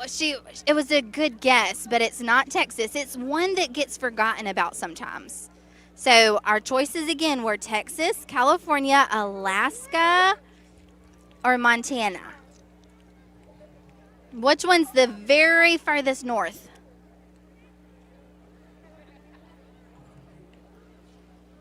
California. No, not California. What'd your cheerleader friend say? Alaska. Alaska, there it is. You got it. Alaska is the largest. I know. It's so tricky because we forget about it sometimes. But look, Scarlett, oh, you're getting a hug from the dinosaur. So sweet. You're the winner of our Chick-fil-A prize pack. Congratulations. All right, wave at everybody and say hi. The sweetest dinosaur in Mobile County. Let's take it down to the field and listen to the Citronelle Wildcats marching band.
Sounds of the Citronelle Wildcat Marching Band. We're going to take a break and come back and bring you the Alabama Sports Writers Association top 10 polls. We'll take a look at region standings and give you first half stats from the MCPSS high school football game of the week. Don't move. So I wasn't ready for my math test. Didn't know that it was going to come to this. I mean, it was just a phone call so I could get out of testing. Threatening harm to a school, even as a prank, is a crime. Mobile County law enforcement treats school threats seriously, leading to investigations, arrests, and legal consequences. Think before you act. One moment of bad judgment can have lasting consequences. If you see something, say something. Speak up. Do you have a student who would benefit from a more flexible learning schedule? The MCPSS Academy of Virtual Learning was created for you. It's reimagining education for independent, motivated, responsible learners in grades 6 through 12. Students can take regular, honors, AP, or dual enrollment courses all at their own pace. And virtual learning doesn't mean isolation. Our teachers know their students and frequently work with them one-on-one. Are you ready to learn your way? Visit our website, mcpssvirtuallearning.com. We welcome you back to the MCPSS high school football game of the week. It is halftime, and we're going to take a look now at the Alabama Sports Writers Association top 10 polls across the state. We'll start off in 5A. Viger is still the #1 team in 5A, and Williamson still #3. As a matter of fact, the top 6 teams remain the same here. Defending 5A champs Catholic Montgomery lost last week, and they dropped out of the top 10 for the first time since 2017. UMS Wright picks up 4 votes, and they're outside the top 10. Last we checked, they were on top of Viger, weren't they, Corey? Yes, it was 9-6, and that's a critical home game for you. Look at the UMS Wright Bulldogs. First-year head coach Sam Williams taking over for the Hall of Famer Terry Curtis, and having that #1 bullseye on you. Head coach Renardo Jackson, they have a tough hill to climb tonight. And think about the ultimate revenge. That was Terry Curtis's last loss to Viger in the playoffs last year. Move up to the 6A poll. The top 7 teams here are exactly the same from last week. Saraland still sitting at #3 for another week. Outside the top 10, Spanish Fort picks up 9 votes, and St. Paul's picks up 6 votes once again. Let's move up to 7A. Central, Phoenix City, and Thompson are still 1 and 2 again after a big win at Daphne last week. MGM climbs 2 spots to 4. Hoover drops 5 spots to 8 after taking an L last week. Outside the top 10, Baker misses making the poll by a mere 4 votes as they picked up 20 votes this week. So there's a look at your ASAWA top 10 polls across the state. Let's check in with Kimberly Dunn. She has Jason Rowell on the sideline. Coach Rowell, what was the atmosphere like in the locker room with your team? Just a lot of young guys trying to find themselves. You asked earlier what we had to do to win, and we said we got to extend drives and we got to stop the big plays, and we hadn't done neither one of those. I know that I'm sure you talked to your team about those adjustments that needed to be made. What were the biggest points that you were trying to drive home to your team? To be honest with you, we just got to grow up as a football team. That's the adjustment we got to make, and quit making the excuse that we're young. All right, Coach, I'll let you get with your team. Thank you so much. Thank you, Kimberly. We do appreciate that. All right, let's check in with region standings right now as we put up 5A Region 1. Take a look, and this is the region that we're in tonight. As we were just discussing, Corey, UMS Wright on top of Viger right now, 9-6 in our ball game right here. Williamson all in control, 37-2 over Citronelle. Yeah, I mean, you look at tonight, all region games across the state of Alabama, but anytime you put a #1 next to your name, you just mentioned Montgomery Catholic. Even though they have a new head coach and are back-to-back state champions, it's hard to sustain that. And Viger trying to stay at #1. Coach Jackson talked about how tough it'll be. But Williamson, the Lions and Viger, to me, I think they'll wind up being 1 and 2 sometime down the line when they meet there here in a few weeks. But LaFleur trying to get its first victory of the season, taking on Faith Academy. Alberta, we saw them blitzed last week by this same Williamson Lions team. But as Coach Rowell mentioned, they're very young. And a year ago, when you lose 23 seniors and you have a sophomore-laden team, you're going to see a drop-off, but that doesn't mean these young guys here are not going to learn from this season and build on to next season as well. They're going to get bigger, stronger, and faster. Coach Rowell, even though they have a tough hill to climb tonight, they will continue to get better as the season goes on. All right, let's take it on up out of 5A Region 1, move to 6A Region 1. Take a look at those standings. Saraland Theodore undefeated. St. Paul's, as we said earlier, on top of Murphy, all on top of them. And a big ball game tonight with Saraland and Spanish Fort on the hill. That's a big one. And Blunt is off this week, so they're on a bye, as a matter of fact. Yeah, Blunt's going to be undefeated this week, and coming off a much-needed and a big-time shutout of the Murphy Panthers. And you mentioned 6A Region 1, Saraland and Spanish Fort. Saraland dominating Spanish Fort tonight, 34-7 at the half. All right, let's take it up to 7A, our last region to take a look at, and you can see right there Baker, MGM, and Fairhope and Foley all have played region games undefeated. Baker, when I last checked, they were down at the half 21-7 playing Jackson, number 1 team in 4A in the state. And MGM traveling over tonight. I believe they are playing Robertsdale tonight, so I'll have to get a score check on that ball game as well. So 16-0 is your score there. The Vikings shutting out on top the of Golden Bears. And I think that 7A Region 1, you only have 32 teams in the entire state of Alabama. Correct. 16 make the playoffs, and they are minus 1 full round of the playoffs because there are only 32 7A teams. But now MGM taking a 23-0 lead in their matchup with the Golden Bears of Robertsdale. So 7A Region 1 is setting up an epic Battle of West Mobile matchup between Baker and MGM. All right, let's take a look at first half stats from this ball game put together by our statistician, Matt Moore. And we knew Williamson would be on top in control, 138 through the air, 72 on the ground.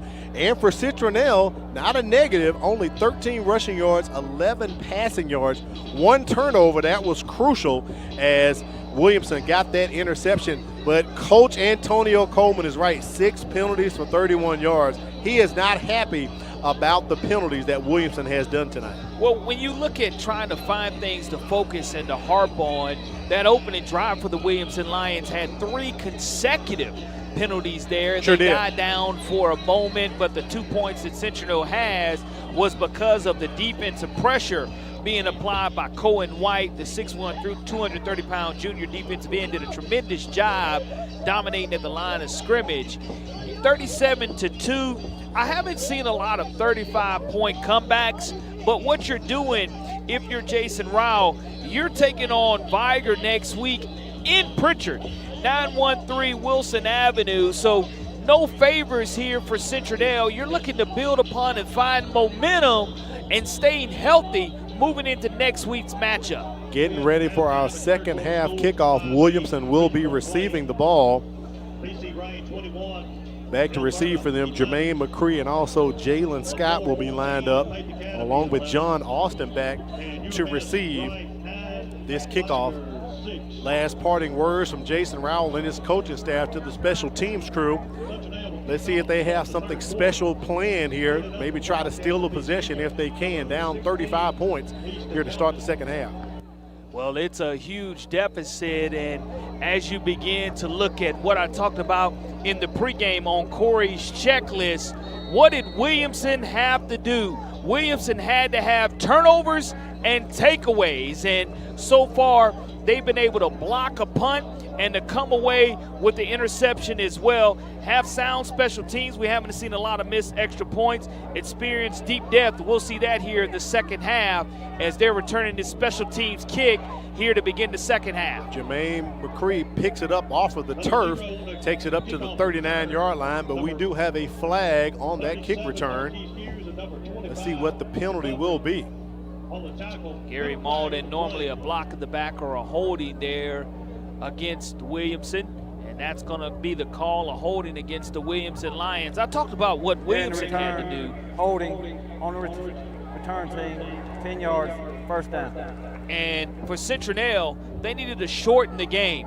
Well, in one possession there, before Williamson scored, they had a 30-second possession, and then on the next play offensively, the series, Williamson scores. So that's not how you want to shorten the game. They need to limit the explosive plays. Special teams has really been the most electric play for the Williamson Lions, and pigskin protection, only one interception so far here for Citronelle. Williamson coming out, getting a strong dose of Todrick Withers to start the second half. Dinkins and Withers looking to the sideline to get the call. Up 35 points here in this 5A Region 1 game. Wildcat sideline continues to be quiet. Quick pass to set up a tunnel screen.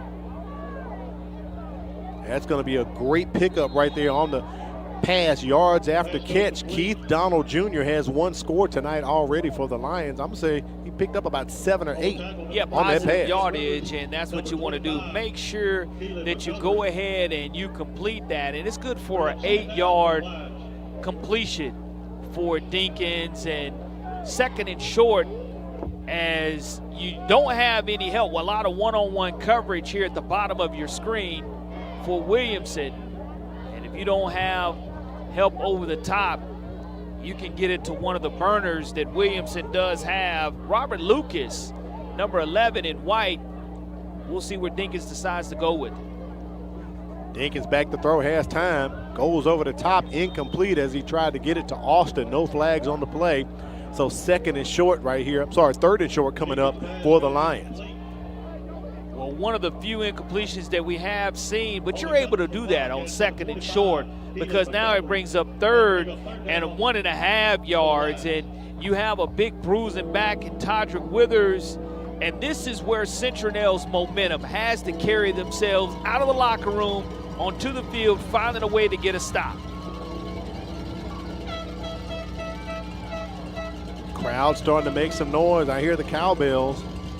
They give it to Withers, takes it outside, gets the first down and a lot more up to the 50-yard line.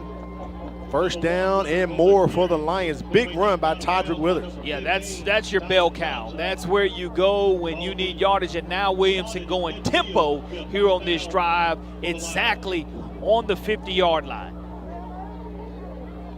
Setting up another screen outside and slipping down, frustrated. Keith Donald Jr., the turf monster, got him. It's a bit wet tonight, so no problem there. But he picked up about 4 or 5 on the reception. Yeah, we've seen a few players slip down, both from Citronelle and for Williamson, as we had that heavy rain there in the first quarter, and it's still sitting on this artificial turf, especially with the humidity, making it a very slick, plain surface.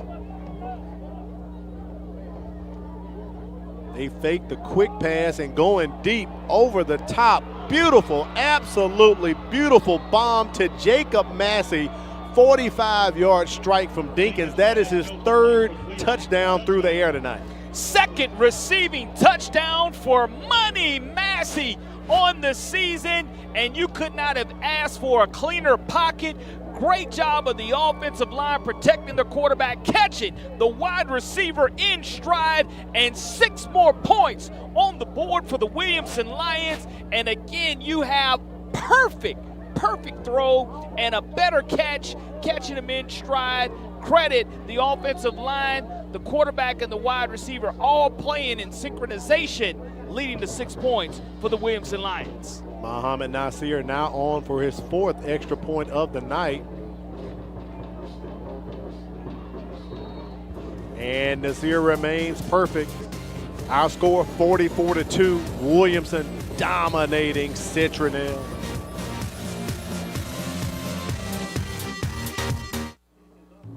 Hey Alexa, tell me about Mobile County Public Schools. With 53,000 students in 90 schools, Mobile County Public Schools equips and empowers college and career-ready graduates. Several MCPSS schools are ranked among Alabama's top 10. Yearly, graduating students earned about $110 million in college scholarships and 10,000 career credentials. MCPSS is learning today, leading tomorrow. Does that answer your question? Got to thank Jersey Mike's for being on board with us tonight. Jersey Mike's is hiring. Work with one of the best companies in the country. Great pay and benefits. Stop by the Malbus, Saraland, or Tillman's Corner location to apply. Tell them Al and Corey sent you. Jersey Mike's, a sub above. Also, we want to thank BSN Sports with team apparel and equipment from badminton to wrestling and all sports in between. BSN Sports, the heart of the game, online at bsnsports.com. There's our kickoff from Williamson, fielded by one of the up guys. That is J.J. Rivers. And he's going to be tackled near the 35-yard line. Citronelle with their first possession here in the second half, and Williamson scores on their first possession. Now, what we've seen here is an upcoming carbon copy of the last 2 weeks for the Williamson Lions. They jumped all over Alberta early and were able to get a lot of depth on the roster, but they were giving up points as well. So we'll see if the Williamson Lions have learned from 1 week ago here as they continue to have their starters out on defense. But here as the game progressive, will Williamson, not like Coach Coleman mentioned at halftime, what did he say? He wanted to keep his foot on the neck? On the neck. He said that. That's what they've done so far to begin the third quarter. And off to keep Marcus Howard. Nice run by Howard. This would be his largest pickup of the night as he is hit out of bounds, and they're going to say that is a late hit. I don't see a flag. I don't see a flag. It was clean. The flags came out. I don't see a late hit on that. Jalen Scott laid the hit there. Two flags on the Citronelle sideline. I think it was clean. I think it was clean in regards to, I don't think he led with his head. Here's the replay here. We'll see him right along Williamson's sideline. You finish high on that tackle, but I mean the collision, you duck your shoulder there. No one led with the head. That's a clean hit, as clean as you get right there. He's coming out of bounds 17 and 4 at the same time. I mean, I don't know. After the play, personal foul. After the on play. the defense, 15 yards. After the play. Yeah, that was a clean hit, Al. That's football. We're not playing touch. It is a post-possession foul, because I saw nothing wrong with the way the offensive player lowered the boom, the way the defensive players attacked the ball carrier or the receiver. And again, it had to be some type of smack talk there. Coach Coleman's not going to be happy about that. No, 15 yards that they give up to the Wildcats. They go back to keep Marcus Howard again. Even before the penalty, it was a great run by Howard regardless. Yeah, and that's what you want to see. You want to see positive production by Citronelle, not finding a way to go 3 and out. And you'll take a first down any way you can get it. But I'll say this, if your defensive coordinator, Carl Jackson and John Mitchell, you're over there fuming because Coach Coleman told you guys at halftime where mentally we needed to be to make sure we weren't committing more penalties here in the second half, and that's what they wanted to clean up. And again, Citronelle doing a great job here on this offensive possession. That's their second first down of the ball game right now. 2nd and 9 here for the Wildcats. They hand it off to Kobe Weaver, and Weaver literally stood up at the line. No gain on the play right at the line of scrimmage. He's eaten up by the Lions. DeMarcus Dale Brown, the 6'1", 235-pound sophomore defensive end. The second time tonight we've called his name. Now it brings up 3rd and 9. And that's somewhere Citronelle does not like to be and has not been comfortable converting on 3rd and long. And you want to make sure that you do not turn the football over here if you're the Wildcats, whether it's a bad snap, whether you try to pressure yourself. But I like the way that they're trying to shorten this game by taking as much time off of the play clock as possible. Play clock down to 5 seconds. Nelson takes the snap, Yep, and that's an interception. That one is going to be taken to the house. Second touchdown tonight for Jermaine McCree. He ran a punt return back and an interception back tonight. What did I just say, Al? I just said you cannot turn the football over there, and he just eyeballed his wide receiver. Great job of jumping on top of that route, reading the quarterback's eyes on 3rd and long. You wanted to shorten the game, and in that situation, you did not shorten the game. You made the game a lot shorter because we're going to be on a running clock here, folks, to start the 4th quarter of action. but a tremendous defensive play and another non-offensive touchdown scored by this mighty Williamson Lion defense. 75-yard interception return by Jermaine McCree. We're going to have to see that one on the replay. My goodness. Jermaine McCree, we see him bounce back from that wrist injury Sure did. earlier. Again, the young man who was verbally committed to Appalachian State. Watch him read the quarterback's eyes all the way, jumped on top of the route, and when he jumped on top of it, he wanted to make a house call, 3rd and long. I'm not quite sure why you didn't continue to run the football there and why you wanted to pass on 3rd and long, but when you do make mistakes like that, you make them pay. And that was a great job by Williamson being able to show why they are going to be one of the greatest defenses in the entire state of Alabama. Unbelievable. Take a look at our middle school scoreboard action yesterday. Denton shuts out Callaway Smith 28-0. Causey on top of Hankins 14-0. Grand Bay takes the L to Burns. Phillips, they blank Alba 6-0. Lott over Williamson Prep 30-6. Look at there. Clark Shaw takes the L to Scarborough 30-4. And Chestang over Booker T 8-6. Somehow look at our middle school scoreboard, and later on we'll put up the standings. Matter of fact, they're right here in front of you. So you have the small division on top right now, Mobile County Training in the small division 1 and small division 2. Phillips Prep is on top. They're undefeated as well.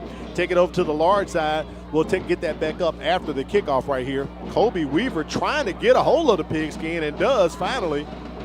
And he's tackled inside of the 15. We'll get that middle school graphic back up on the large side. Scarborough undefeated at 3-0, and Causey 2-1 overall, but 2-0 in the division in large division number 4. So don't forget, middle school championship games headed your way October 16th. We'll be broadcasting it right here on the MCPSS TV network as Gary Malden is winding the clock 51-2. I believe the running clock has started in the 3rd quarter. We're not even waiting till the 4th tonight. Yeah, there's no need. We're getting it done early. I mean, here it is from an execution standpoint. You have guys that are still hungry and making plays, and Citronelle now is on their own 15-yard line now. And in a shotgun position, it's not going to get any easier for the Wildcats. They must take care of the football, though, because they're going to be swarming defensively. Just like Williamson is doing right there, swarming all on top of J.J. Rivers. As his forward progress stopped and they push him back, that's about a 5-yard loss on the play. The clock will continue to run, folks. We're at 51-2, and the only timeout we will have is for the heat And we have it right now, a heat timeout at 6:01, so we'll take a quick break and come back and bring you more action. You're watching the MCPSS High School Football Game of the Week. Thank you. You're welcome. Ayla, hi. Oh, hi, Sierra. How are you? Good. How are things? Things couldn't be better. What do you mean? Well, I just started this new job as a school teacher with the Mobile County Public Schools, and it has been a life changer. Great benefits, the hours are great, and great students.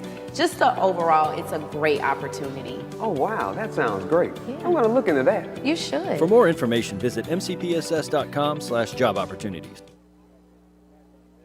Your experience is valuable, and now it pays. Have you taught at a private school, another district, or even retired from teaching? Mobile County Public Schools is now offering higher pay for your previous experience. That means you can step into the classroom at a higher pay level because your experience matters. Don't let your hard work go unrecognized. Apply today and start earning what you've worked for. Visit mcpss.com/job opportunities for more information.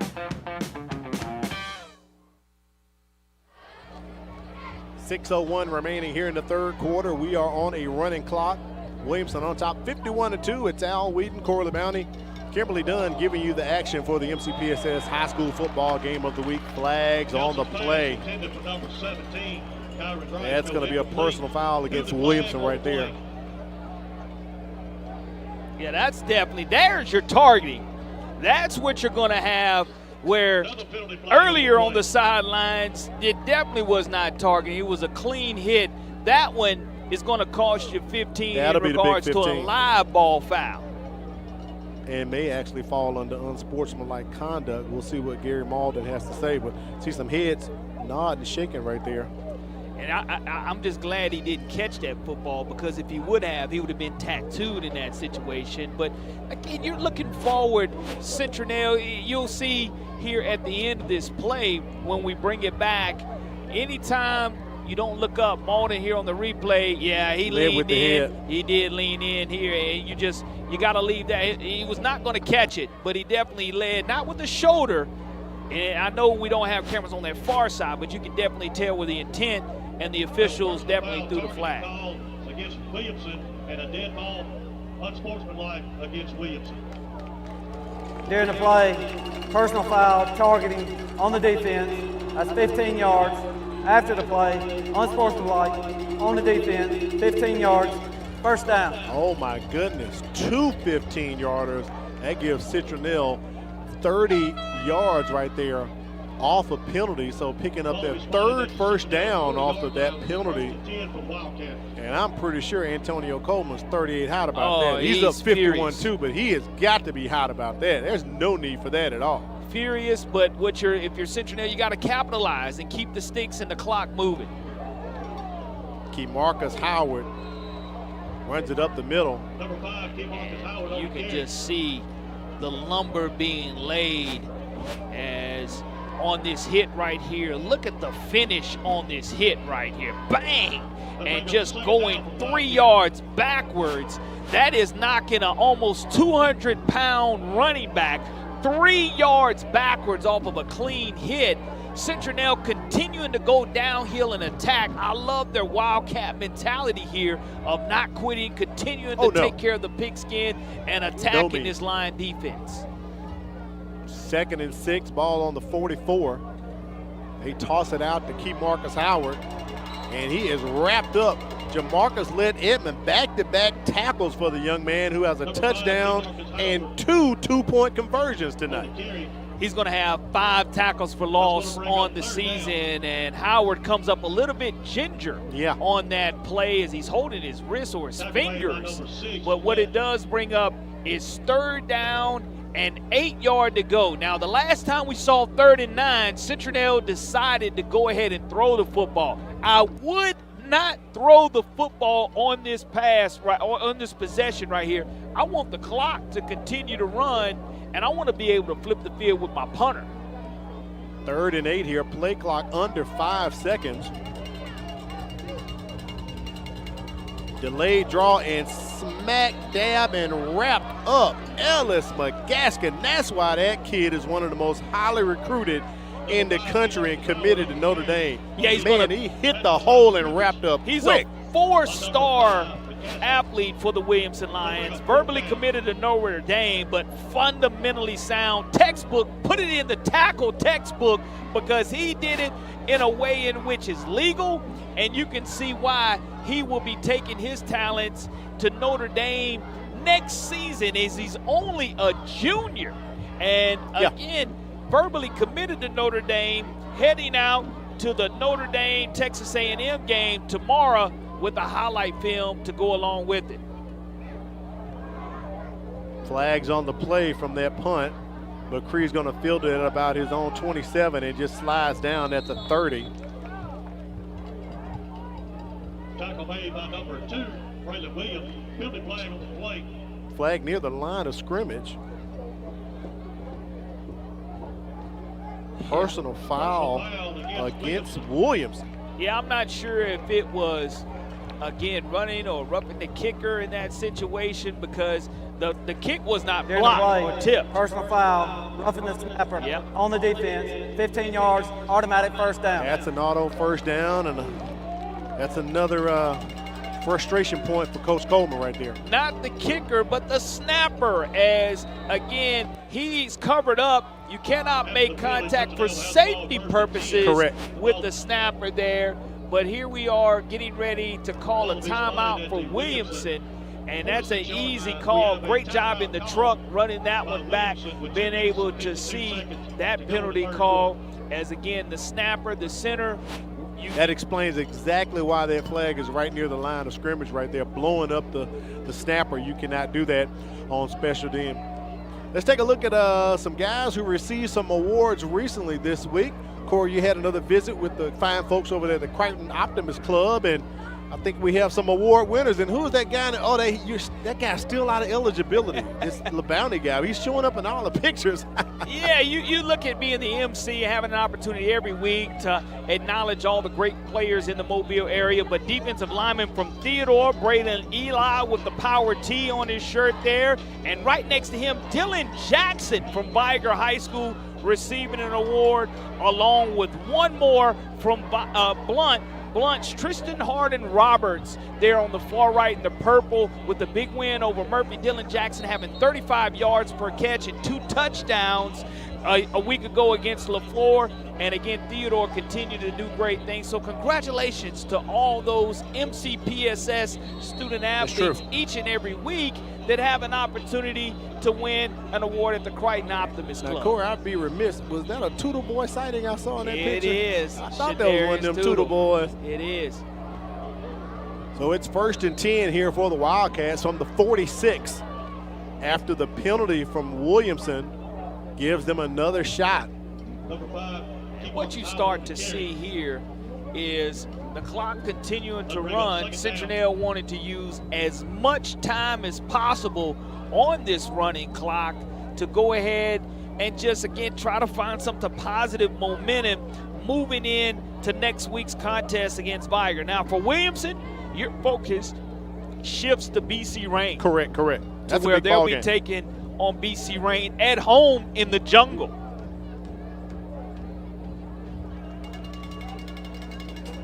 Second and 9 here for the Wildcats. Tackled for a loss. They're just wrapping up on key Marcus Howard tonight. Coach Coleman talked about his team's mentality. DeMarcus Dale Brown with another solo tackle. Just try to beat him into submission. And I love the toughness there of number 5, Marcus Howard, not wanting to come out of the game, just wanting to stay and find a way to help his team as he'll be coming back into the contest with those pink gloves, just showing the grit and the toughness of this senior for the Wildcats, trying to make every snap count during his senior season. Now they have him lined up in the slot outside. Javarius Coleman. They toss it out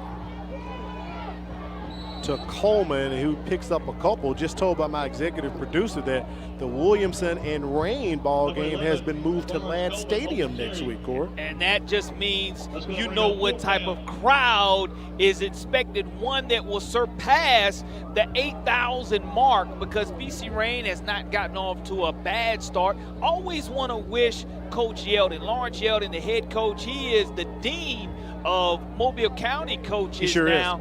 He has been dealing with some health issues, so definitely want to wish him the best and let him know that he's in our prayers. So after that personal foul and unsportsmanlike conduct, Citronelle can't take advantage, but an awesome punt right there from Easton Helton, and it pins Williamson at the 1-yard line as Jermaine McCree just stayed away from it.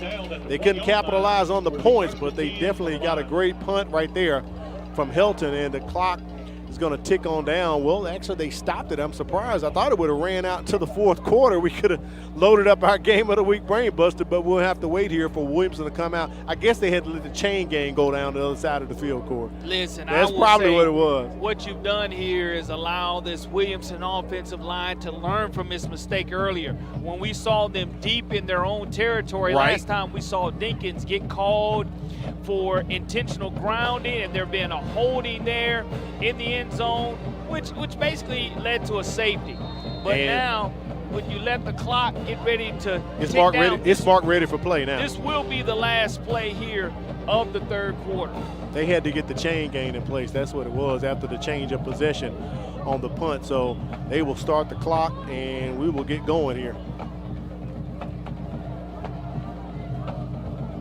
Backed up against their own goal line, Ellis McGaston busts out of the end zone for a gain of 1 or 2, and that'll be our last play of the third quarter. So after 3, Williamson on top 51-2, and that means it's now time for our Game of the Week brain buster question. And we'll get it put up inside the truck there as the teams will switch sides of the field. I hear the music. Eric's playing the music, and there are the words. All right, Corey. Last season, Jason Rowell became just the second coach at Citronelle to win 9 games in a season. Name the only other coach who has done this. No multiple choice this week, Al. What's up with that, Corey, man? we just passed the midway point of the first quarter. Progress reports went out this week, so we're done with multiple choice. So last season, Jason Rowell became just the second coach at Citronelle to win 9 games in a season. Name the only other coach who has done this, and Citronelle's been playing ball for a long time. I'm And gonna have to Corey's think signed. hard. Think hard about it, but don't think too long. They say we're playing spades. Think long, you think wrong. Well, I know this. You know, Citronelle does have a tremendous tradition of playing great football here, and the support of this community, whether they're 0-10, whether they're 8-2, it doesn't matter. These Wildcat faithful are going to get out here and have a wonderful time supporting their Citronelle Wildcats team. But it has been a while. I'm going to think on it for a moment, but think about it, and don't think too long because we're on a running clock. Yes, so. we are going to be on a running clock. Don't think too long, Corey. Quarter. We'll have the answer up for you in just a little bit. So it's 2nd and 9. They're going to credit McGaskin with 1 yard coming out of that first down and 10. And once again, McGaskin, Todrick Withers in the backfield for the Lions. Only score tonight for Citronelle was a safety in the first quarter. And this is going to be a direct snap. Back to Dinkins. They're throwing it. Got him. Got the hands on it. Couldn't quite bring it in. Robert Lucas, great defense right there from Citronelle. The Wildcats defending home. 3rd and 9 for Williamson. Yeah, and when you have 98 yards to go with the running clock situation, you know, you talked about Citronelle's great tradition, and 10 NFL players have come out of Williamson High School, including an overall #1 draft pick in the NFL. But I think that since 2000 now, Williamson 92-4 when allowing less than 10 points. Wow. 92-4. Wow.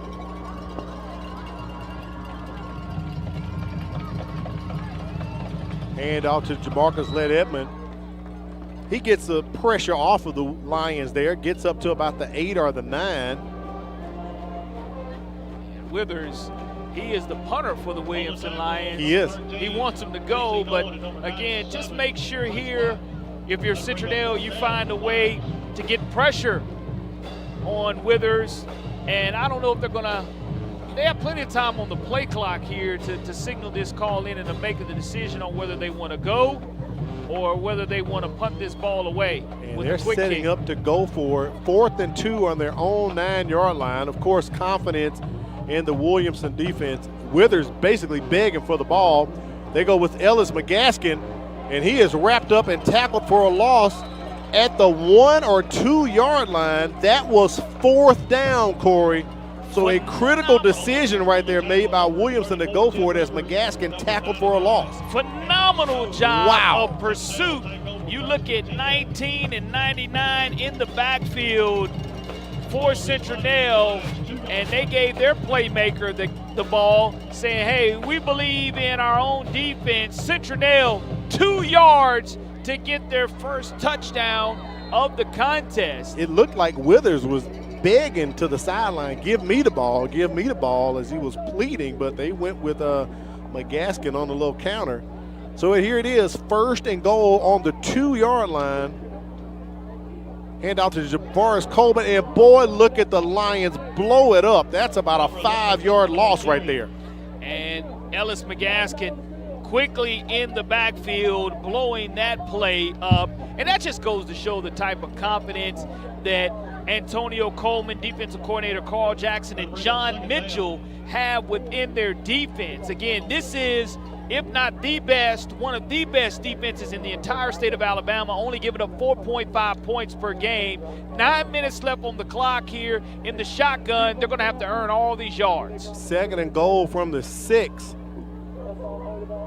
Toss out to Coleman. He is pursued and tackled for a loss again. The Lions pushing him back to the 14-yard line. Reginald Ward, the third, from his outside linebacker position, shows great pursuit of the football. And again, number 13 in white folks showing how it should be done in regards to tackling. 8:37 remaining, and now you're at 3rd and goal from the 14-yard line, just showing the explosiveness and the quickness of this defense. That hit was so powerful, knocked Coleman out of the ball game. He had to be assisted to the sideline. So it is 3rd and goal from the 15-yard line. Nelson back to throw, has time. Pocket collapses. He just tosses it up, incomplete.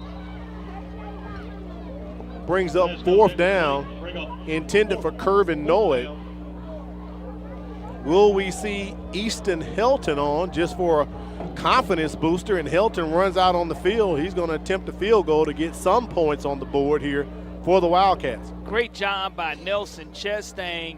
6'2", 260-pound senior right guard, showing sportsmanship, helping McGaskin up. But Williamson has blocked 6 punts this season. They're going to try to block a field goal here, as this is going to be a long attempt for the Wildcats. 31-yard attempt for Helton, and he boots it through the uprights. 31-yard field goal good. Coach told us he was good from 40 yards in, so that makes him 1 for 2 on the season for field goals. And our score now 51-5. All right, let's put up the game of the week brain buster question before we run out of time here, Core, and get the answer up. All right, here it is. Last season, Jason Rowell became just the 2nd coach at Citronelle to win 9 games in a season. Name the only other coach who has done this at Citronelle. Ashley Johnson. You're going with Ashley Johnson? All right. And we will reveal the answer. And the answer is the man who has won the most games as a Citronelle head coach, Ronnie Massey, went 9-2 in 1983. Corey, here's your +1. Ronnie Massey won 9 games in his 2nd year. Last year was Jason Rowell's 2nd year as Citronelle head coach. Ashley Johnson won 10 games.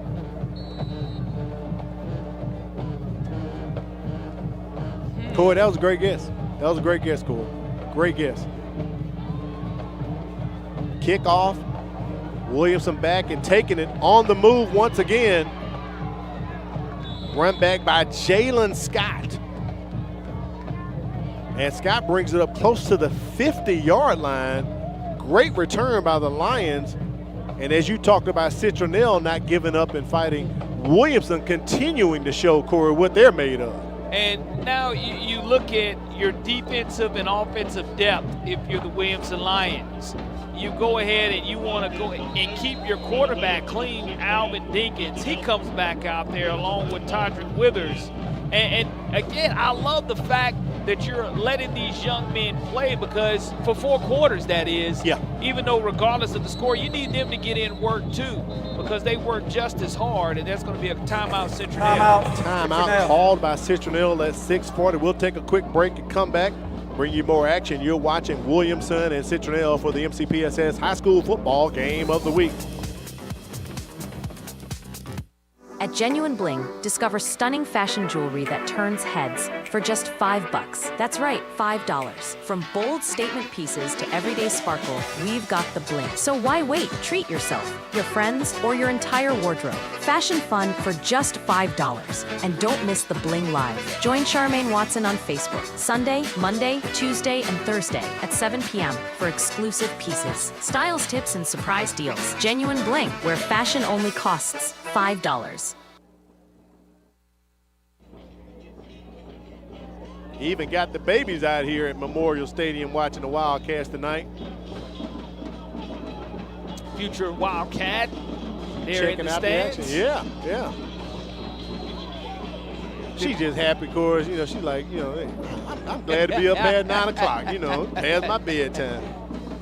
Speaking of hanging out with us, got a shout out to my buddy Nikki DeMars, got us locked in. She's always supporting high school athletics. I always tag her when I'm putting up my social media posts, and appreciate all the support she does to high school athletics. So appreciate you checking us out, Nikki. I'll check out tomorrow on Soul Blues Saturday on 104.1. Hey, I know Williamson's not singing the blues No, tonight. by no means, no. And Jacob Massey with another nice reception. He's probably approaching close to 75 or 80 yards receiving, as he had a long one earlier in the game as well. So, again, Williamson continuing to apply pressure here and have their boots on the ground. I think somebody's applying that fish grease over there, Corey. I smell it. I smell it again. Going out to John Austin. He just picks that one out of the sky. About a 20-yard reception right there to Austin from Dinkins. And we have a flag on the play near the 30-yard line. Legal participation or illegal person down the field. During the play, illegal lineman downfield on offense. 5 yards, still first down. So someone slipped out too far. Corey, am I correct? That might be maybe the first or second time we've heard that call this year. A couple years ago, we heard it all the time. Yeah, I agree. And I will say, if you're Citronelle moving into next week's game, which is another region game, you just want to go ahead and put this one behind you and just focus on staying healthy, because we have seen Kamarcus Howard hold his hand and his fingers a little bit. Yeah. And you want to make sure that your best athletes are not banged up. Really haven't called Weaver's name a lot as well, but here with 5:33, we'll have our last heat timeout out of the half and the game. Lions running back out on the field. They're kind of wrapped up. Their heat timeout, Corey. They're ready to play apparently. The young fellow from Citronelle using the ice pack right there. It's humid.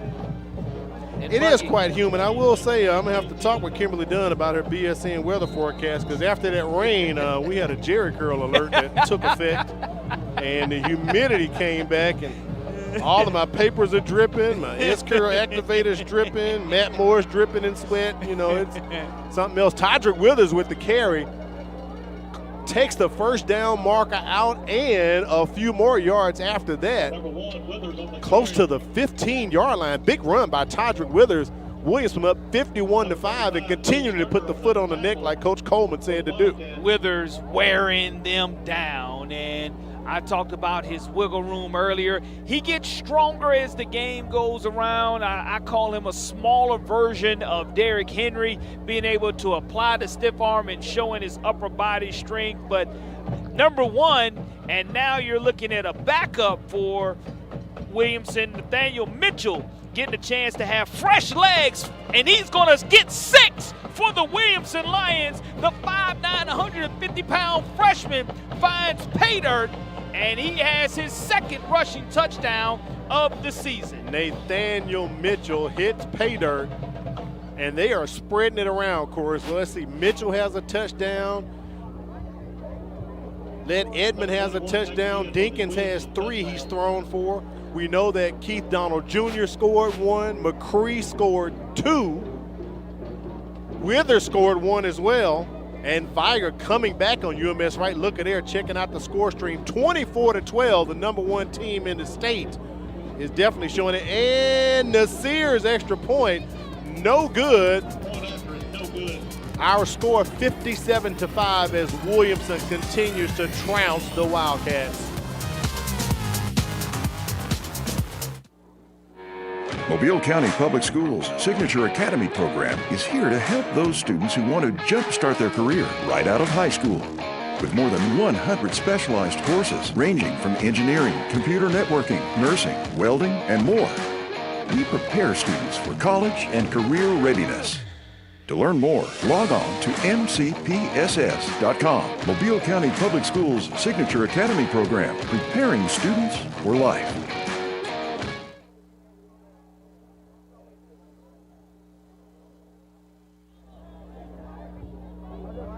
Williamson all on top of Citronelle. 57-5 is our score. We're on a running clock here since the third quarter, and another score put up by the Lions toward the end of the ball game here. Just complete domination as they want to keep their scoring average down. They came into the ball game giving up only 4.5 points per game. And technically, they've only played 2 games. They gave up 9 points last week. 0.5 difference there when you look at the average. It won't go down, but in this situation, Al, you're still not giving up anything defensively because you had a safety and a field goal. So the 3 points you still haven't really had against your starting defense, a true touchdown scored against when you have your entire starting lineup in the game. Colby Weaver with the kick return. Lions bouncing off of him at the 32-yard line. We're going to get up our Career Tech Education Player of the Game here in a matter of moments. We've had some discussions about who it would be. Several Lions tonight have made an impression upon us, and many Lions have scored tonight as they have eaten heartily on the Wildcats in this battle. First and 10 for Citronelle from their own 32-yard line. The clock will continue to run, Al, and you just want to get out of here healthy if you're Citronelle and focus toward next week.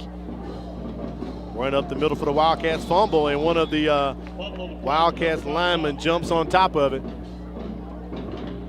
as we approach the 3-minute mark. Take a look at our Career Tech Player of the Ball game. Alvin Dinkins accounted for 3 scores tonight through the air, but Corey, we had a plethora of Lions we could have handed this one out to tonight, especially Jermaine McCree as well. Hey, I'm going to go offensive players. I don't think our machine allows 2 names. That's the problem. That's why we'll go ahead and say that it is So you so move and I second. There we go. How about that? There we go. So we'll go with Dinkins and McCree, the law firm of Dinkins and McCree. Check them out today on the Williamson sideline near you. But great performance by both of those players tonight. But you got to think about McCree with a punt return and a kickoff return touchdown tonight. Yeah, I mean, you see the interception that he had coming back from a little wrist injury there, right? And being able to shake that off and to show his toughness as 57-5 looks to be probably our final score. I have a strange feeling you might have a big lion at the Crichton Optimist Club luncheon with you on Wednesday. I don't know which lion it's going to be, but it's going to be a big lion because they definitely came out and showed and roared tonight, Corey. Yeah, without question, and that's what, Antonio Coleman, when you have 9 out of 11 returning starters coming back on defense, you know that you have an opportunity to be very special. And there's freshmen and sophomores galore, correct, not only defensively but offensively.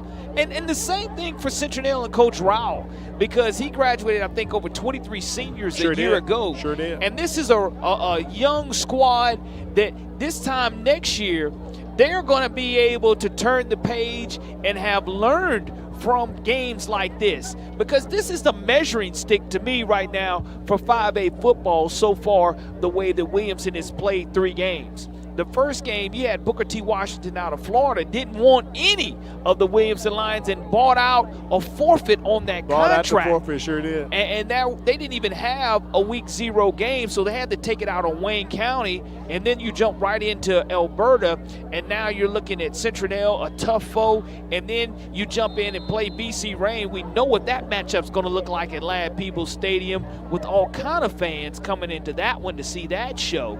And just another outstanding hit from this Lions defense. My goodness. Reginald Ward III, we've called his name several times. And that was a guy a couple weeks ago, Coach Coleman told us to be on the lookout for, another sophomore he has on the defensive side of the ball.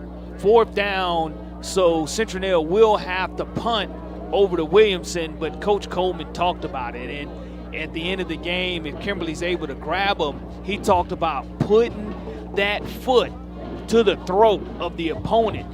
And his team heeded Coach's advice. The only thing that they did not do. Yeah, those penalties, that old dirty yellow rag. He's not going to be. I think it might be some extra sprints next week during practice. And that's the part that they must execute well, is to limit those special teams and penalties. And Bush, with a nice sling down of the Citronelle runner there, and that will wind up being our final play after the turnover on downs, because that was 4th down. Scoreboard said 3rd down, but it was technically 4th down. I believe Gary Malden is pretty much going to call this one. Let's see if he'll even bring the Williamson Lions back out on the field. One last play. Timeout, Williamson. So Williamson has called timeout. As we look into the future, do want to let you know we'll be back up here in Citronelle in a couple weeks for out-of-region play. They're going to host Alma Bryant, and Bart Sessions and the Hurricanes going to make the trip all the way from the bottom of the county to the top of the county, Corey. That's going to be a nice matchup there. Yeah. And we'll see 7A take on 5A in that situation, and we know reclassification is coming here this year, school term for the AHSAA. So we'll see some schools drop down in classification, some schools go up. It'll be interesting to see exactly what happens. But Williamson's still fresh, having an opportunity to get a lot of depth on the football field. Zyquez Williams, he is a 5'11", 175-pound freshman quarterback, taking snaps now for the Williamson Lions with the clock running. One last Wildcat runs out on the field at the last moment. And they're going to hand it off to Nathaniel Mitchell, who picked up a score tonight. And he pretty much should stay in bounds, but we're on a running clock, so that will be our last play of the ball game. Picked up the 1st down. And they're going to spot it and mark it to play, but the Lions basically taking their time as we hit 5, 4, 3, 2, 1. No need to snap it, and the horn goes off. Williamson remains undefeated. Our final score, 57-5.